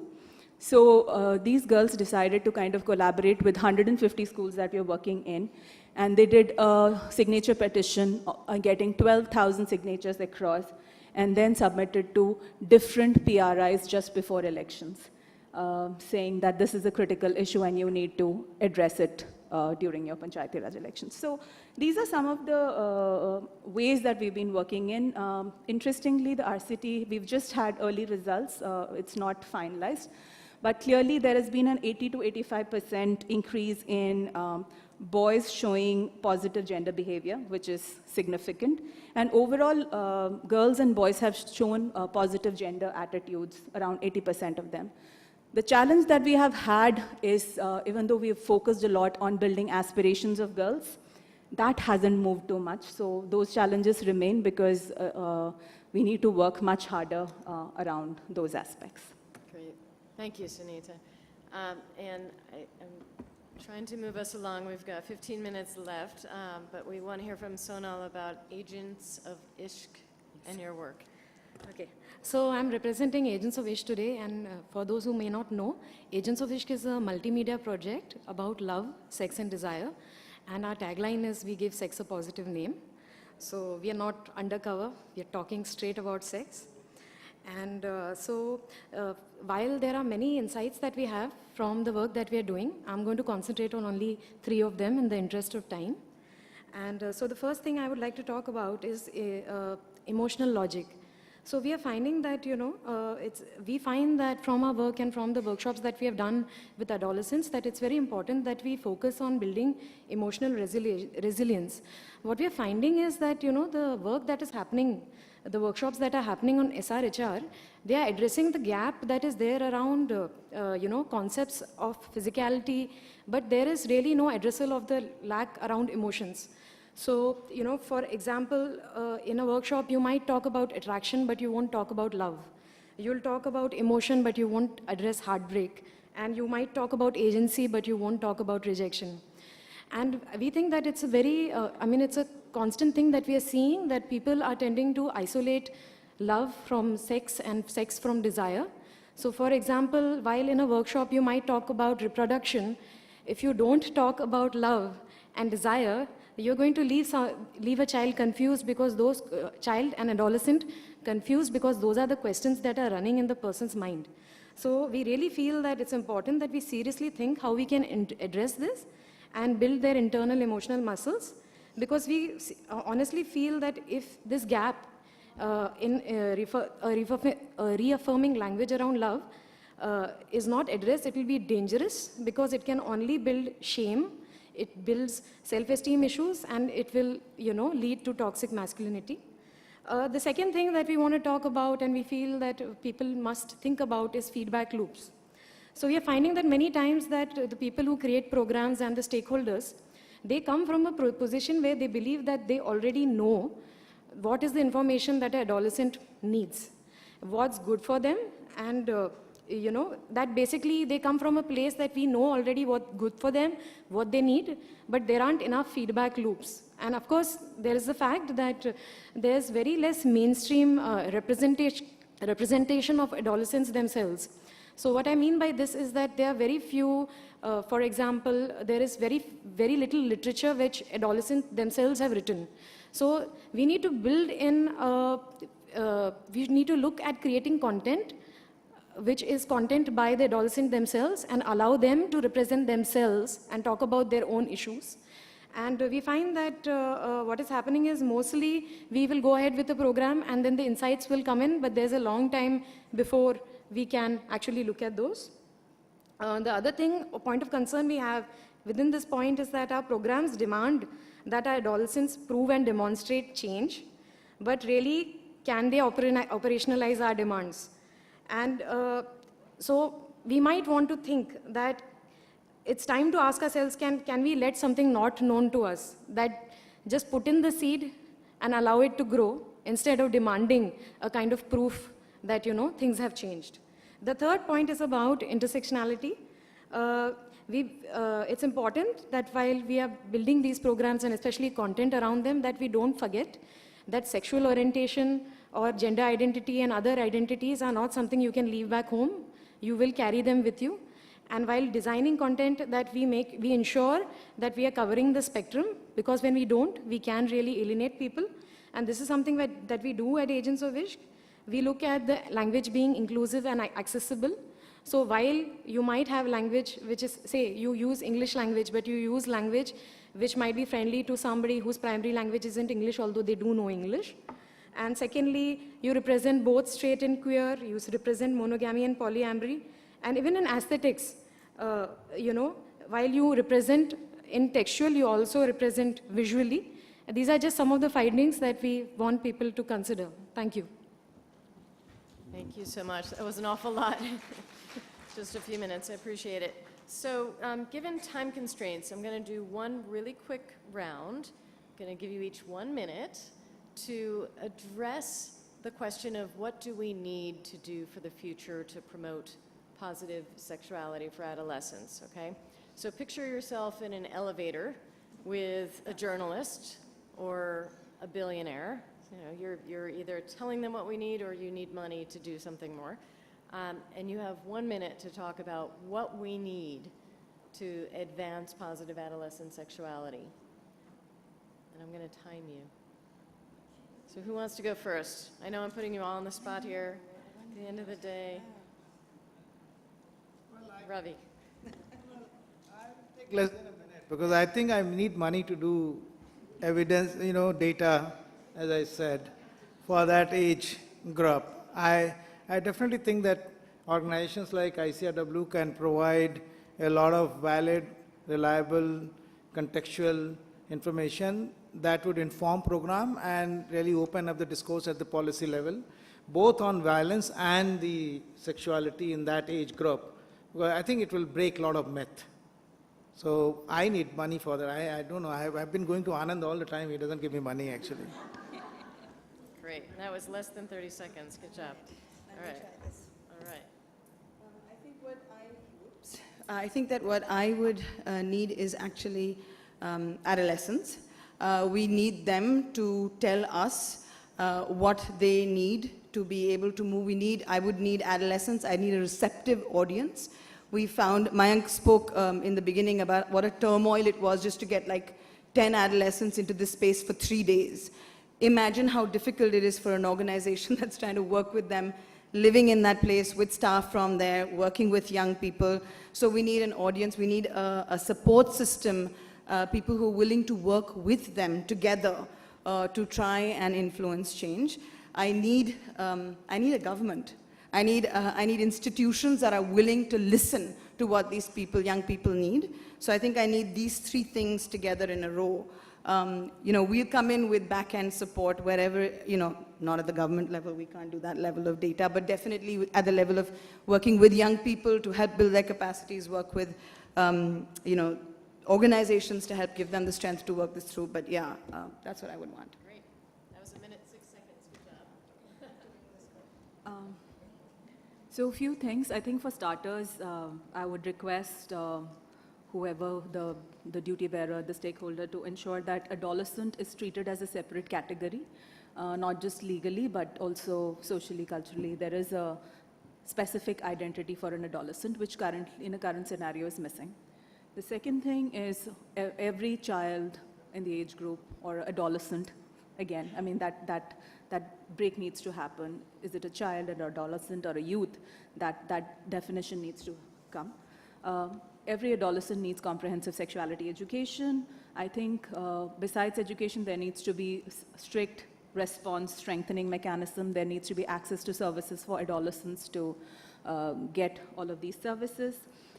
We need to promote policies where adolescent rights are promoted and they get access to services. And we need to have proven, scaled up models of sexuality education. So if that is there, and that can only happen if there are strong monitoring and evaluation systems in place and there is data reporting. So yeah, these would be my asks.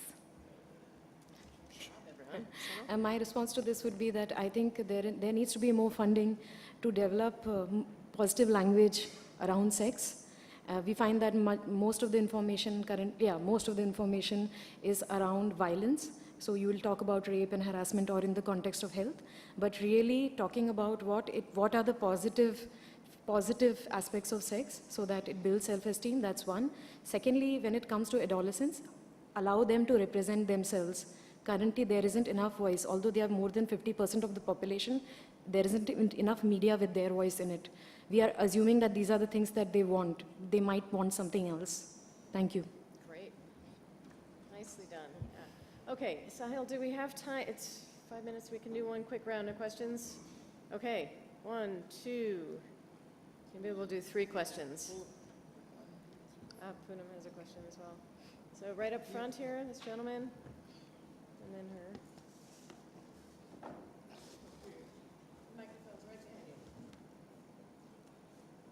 What is your definition for positive adolescent sexuality?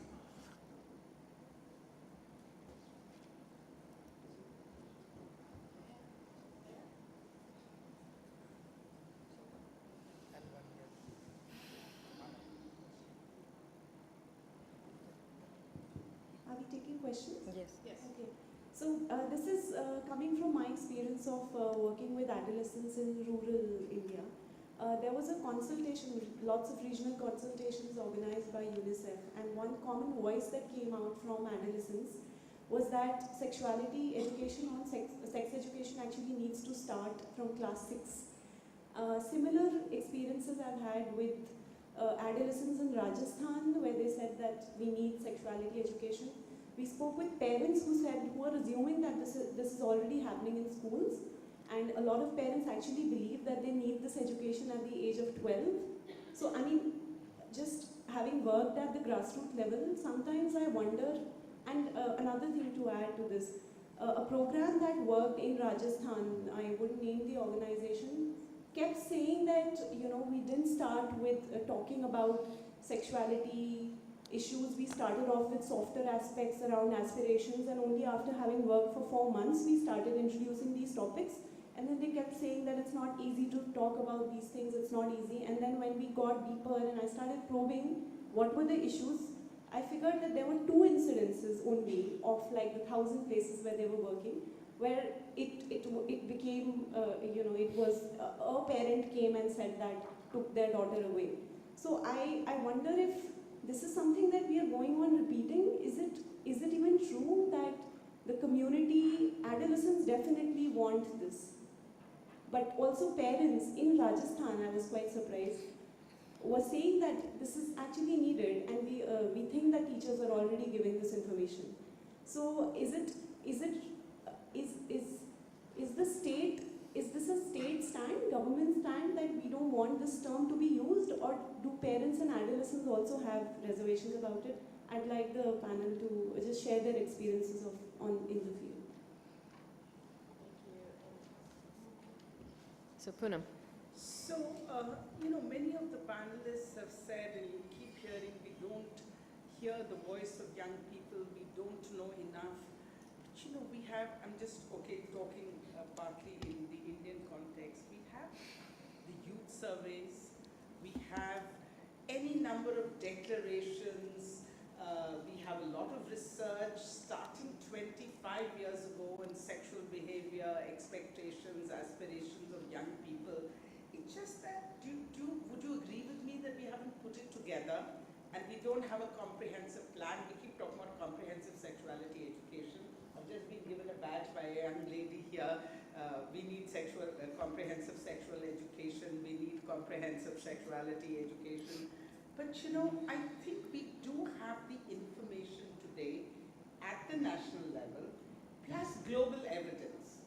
Can we not put it all together, do a state of the information and knowledge that we have, and get on with the business of doing what we need to do? You know, there are research gaps, and we can continue filling them. But I feel we have a critical mass of understanding. So let's get on with it instead of only, you know, identifying gaps is fine, but complaining that we don't know enough. We've not done enough. Do you agree with me? And then Manak, I think, did you have a question? And then we skipped over you, I think, before. So did you have a question? Okay. Oh, sorry. Didn't realize you had a microphone. Okay. Yeah. So firstly, I'd like to thank this panel for answering a large part of what I asked to the previous panel, and therefore I'm taking the second question. Drawing from what Mr. Verma said, that there is a need for impact evaluation, and the way to go about it would be to sort of push for opening up terms that we're not using, and unpacking terms like sex in our data collection. Now my question is, one of the biggest resistance that we get here is from the government, and clearly, as Ms. Sunita Menon said, that we need to look at the ecosystem around the adolescent to do that. So my question is that how do we really engage the government in these forums or in these discussions? I mean, we do engage with them in the matter of law. But I mean, if you think about it, how do you bring frontline workers, bureaucrats, administrative staff into, what are the best ways we can bring them into dialogue? Because as I see that the Ministry of Health and Family Welfare is a partner in this, but it's hard to see as much representation from their end in these conversations. So how do we fix that? How do we bridge that gap? Great, thank you. And the last question, Monica. Thank you. Very quickly, because I've had conversations with Paramita and Sonal before, and this whole realm of data, I think the whole idea of considering when you look at what do you need to do further, looking at what is it that more and more people are asking you to do, what is it that people connect with and say, oh, this is great, and we need to, we want more of this. As a mode of also understanding that, okay, this is what is working and this is what we need to develop further is something that Agents of Wish is really publicly working on as they go along, and that's very exciting for many of us to see. It's also the mode we follow in programming where we know that in a session, okay, this is what really worked. And one of the things, and I feel more comfortable saying this from here than I did from there, is that small organizations that are doing really niche, hardcore, on-ground work are never going to be able to create the kind of data that will be considered valid. And so how do you bridge that gap where you're able to create data that actually includes voices of adolescents, is created with them, and is also then considered valid as evidence, because that is a continuous challenge in this field, in this scenario. So that's great. 5 excellent questions. So what I'll ask is if each of you will think about 1 or 2 questions that you want to answer from those. We had a question about how do you define positive adolescent sexuality, question about school-based sex ed, do we have enough voices from youth and enough evidence, are we ready to move on with action, how do we engage the government, and then this last question around bridging that evidence gap from the small programs. So who wants to start?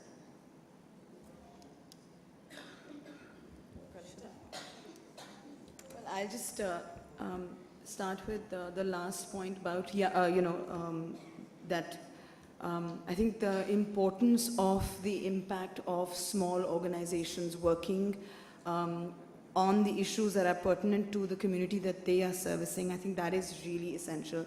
I agree that it's very difficult and you don't have the numbers, you don't have the ability to do the regression analysis. It's a very difficult, scary word for me, but things like that is hard for a small grassroots organization to do. We have to be willing to accept that if there is a change happening in a person's life, that's good enough for us. And that person that is experiencing that change has to also be, that experience has to be validated. And we're trying very hard to find, we're working with 30 organizations, TIS is helping us, trying to find ways in which we can look at meaningful change for organizations, what it means for them. And I think that somewhere in this larger discourse, there is the larger, the government-led data that we need, but I think we need to start also valuing, research and reports that are not published in the Lancet, for example. I think it's really important to start recognizing that that's also real, it's true, and it's important. Well, I'll take, do parents and children also object, that the question on sexuality, and while working on the issues of violence and questioning gender norms, we did experience parents came up into the schools, and the children took these messages back home, and they were points of conflicts, and so those parents came in many instances where parents had to, we had to have discussions with the parents. We, in fact, during the programs also, we sort of began working around engaging with parents and families in a more systematic manner. So my sense is that we just can't take these issues for granted and just go ahead with the idea that since adolescents need, you just move in. There are sensitivities involved, there are contextual, there are variation, the variability in the manner people respond to these issues.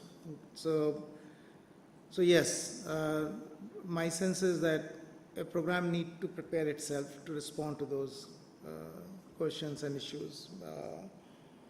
On the issue of, so I don't know whether it answered your question, because as someone who is interested and invested into the program, I feel the need to prepare ourselves from all these risks and the,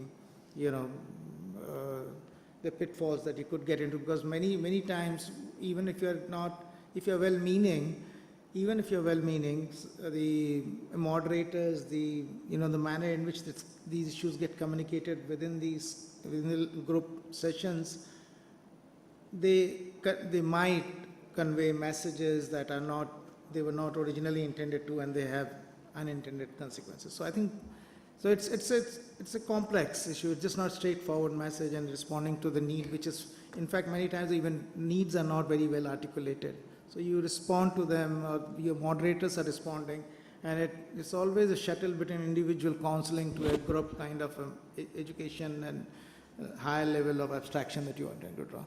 So those issues give rise the need to prepare oneself and be prepared to those objections within courts that come forward. In terms of, one question. Yeah, thank you. We can come back if people want to stay. I'll try and answer the question on the government partnerships. So for Breakthrough, how we have been doing it, we have just tied up with the Ministry of Women and Child Welfare and the CMO's campaign on Beti Bachao, Beti Padhao. It's a mega campaign. You can hear about it on media every day. There is a lot of investment on part of the government to do it. So we have provided all the campaign materials, AV spots, things like that, so that there's a larger conversation around it, and the government is happy to put their logo and scale it up. We had a similar intervention in Bihar, where there was a Chief Minister's campaign on addressing dowry and child marriage. So we have provided a 360-degree campaign, including capacity building for all the line departments across health, education, and so on and so forth, social welfare, Dalit rights and all. So one, the government is willing to talk about these issues, but you need to be smart enough to kind of have the contacts and then pursue it persistently through and through in order to establish those relationships. So that's one. A similar intervention by the government was to kind of create a gender champions program, where we helped in creating the module around creating on gender sensitization. So this will be rolled out by the Department of Education across all schools and all universities and colleges across the country. So you can imagine the scale at which this will go. So that's one way, but clearly not everyone will be able to do that kind of work. But even with if you're working on sexuality education per se, it is a good idea to have a MOU with government if you want to work at scale. So like with the Haryana government, we had a MOU with them where we did a 3-year program. And we have said that once the results are out and if it is positive, you will scale it up to across the state. So that's the investment that they have made. They made us remove sexuality, but we went from the gender equity angle and covered everything. Similarly, if you want to cross other line departments, so for the school intervention program, we've made sure that we have a tie-up with the health department, with the rural welfare department, so that with the police home department. So when we are doing our program, besides the curriculum that we are rolling out, we call police, we call PRIs, we call frontline workers to come and do their duty, basically. So they could be kind of informing young adults about POCSO, Juvenile Justice Act. They could be talking about role of governance and involvement of young people in governance. It could be health, menstruation rights, nutrition-related issues from FLW. So these are some of the ways that we have cracked the relationship. Thank you, Sona. All right. So on the question of positive adolescent sexuality, we are looking at sexuality which is not isolated. So we are looking at love, sex, and desire, all 3 components as a unit. And when we are saying positive sexuality, we're meaning that not feeling shame around any of these 3 and to remove the stigma and taboo around it. That's one. Answering, ma'am, I want to agree with you. I think that more of it needs to come out. And I just want to clarify that one doesn't want to undermine any of the great work that's already been done, because it's really informing us greatly. I just want to say that one feels that there's more need, that especially in pop culture, we have more voices of adolescents. And as a response to you, I'm finding that answer myself. Excellent. I think we answered all those questions. Please join me in thanking our panel for their great job tonight. Thank you. And Sahil, want to close us out? again, I don't think I have anything more to say or offer of value. This was just so much food for thought and a lot to mull over and to think about. Adolescent sexuality continues to be almost esoteric to all of us, but I think all the learnings, all the conversations, all the discussions may make us inch towards a better understanding and a better approach. Do we have the video? So thank While you. you're queuing up the video, thanks to CREA for creating this great event. Yeah. We're going to play one of the episodes from Sex Ki Adalat, as ma'am said, and so.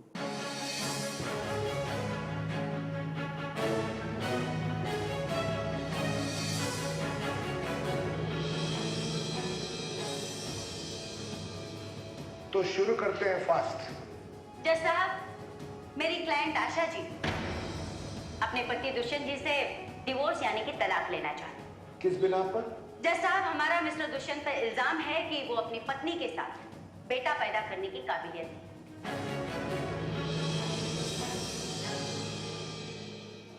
Objection milord. किस बात पर? Milord, हमारी प्रथा है कि अगर पत्नी बेटा पैदा ना कर सके तो पति उसे छोड़कर दूसरी शादी कर सकता है, लेकिन आशा जी तो उल्टी गंगा बहाने पे तुली हुई है। जज साहब, ये प्रथा नहीं बल्कि हमारे समाज के मर्दों की असत्य कथा है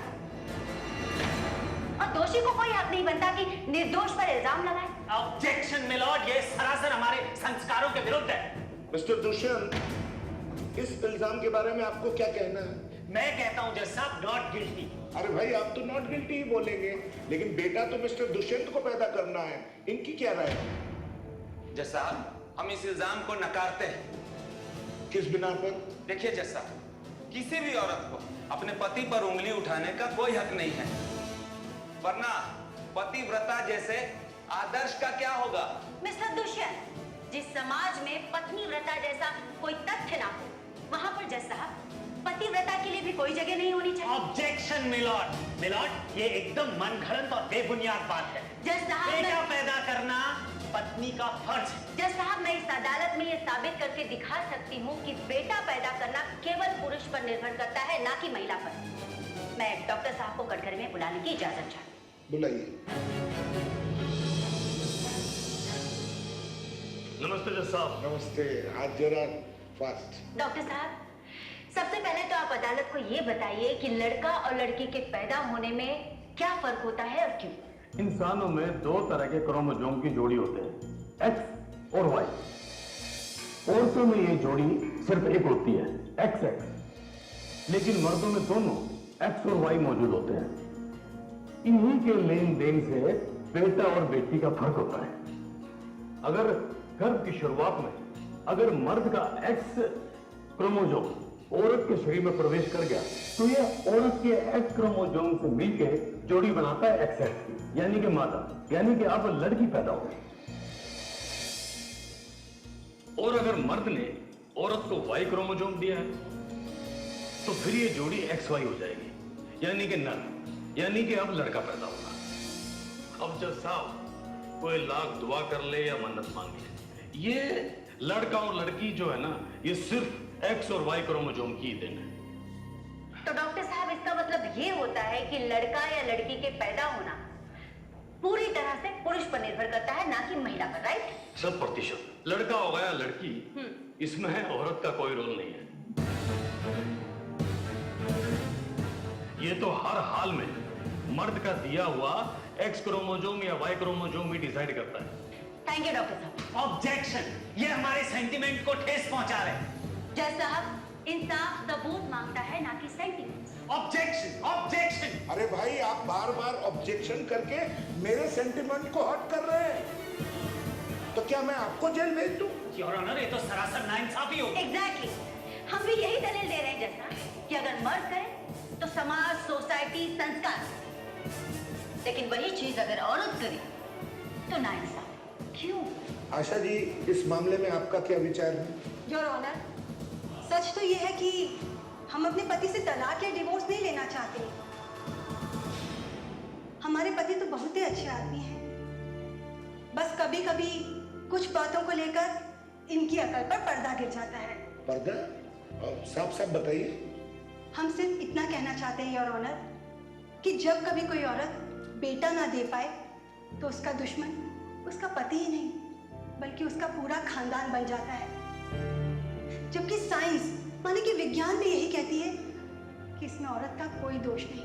मिस्टर दुष्यंत, इस बात से तो ये साबित हो गया कि बेटा न होने में आपकी पत्नी का कोई दोष नहीं। लेकिन जज साहब, हमको ये क्रोमोजोम्स वाली बात नहीं मालूम था। एक्स क्या होता है, वाई क्या होता है, हमको नहीं मालूम था। कैसी बात कर रहे हैं दुष्यंत जी? नहीं मालूम था, ये कैसा जवाब? जैसा हम अपनी पत्नी को वापस ले जाना चाहते हैं। क्या? मेरा मतलब है, अगर हमारी पत्नी हमको माफ कर देती है और हमको वापस ले लेती है तो हम जीवन भर के लिए उनको थैंक यू बोलना चाहेंगे। बोलना ही चाहिए भाई। संस्कार हमारे संबंधों को जोड़ने के लिए है, ना कि तोड़ने के लिए। जो संस्कार संबंध तोड़े वो संस्कार संस्कार नहीं है, ये एक वहम है, एक पुराना विचार। भाई आज इस केस में 2 डाइवोर्स होने से बचा लिया। 2 डिवोर्स? हाँ हाँ, एक इन दोनों का और एक मिस्टर दुष्यंत और उनकी अकल का। Case dismiss. Objection milord. अब क्या ऑब्जेक्शन? एक सेल्फी ले ले? क्यों नहीं?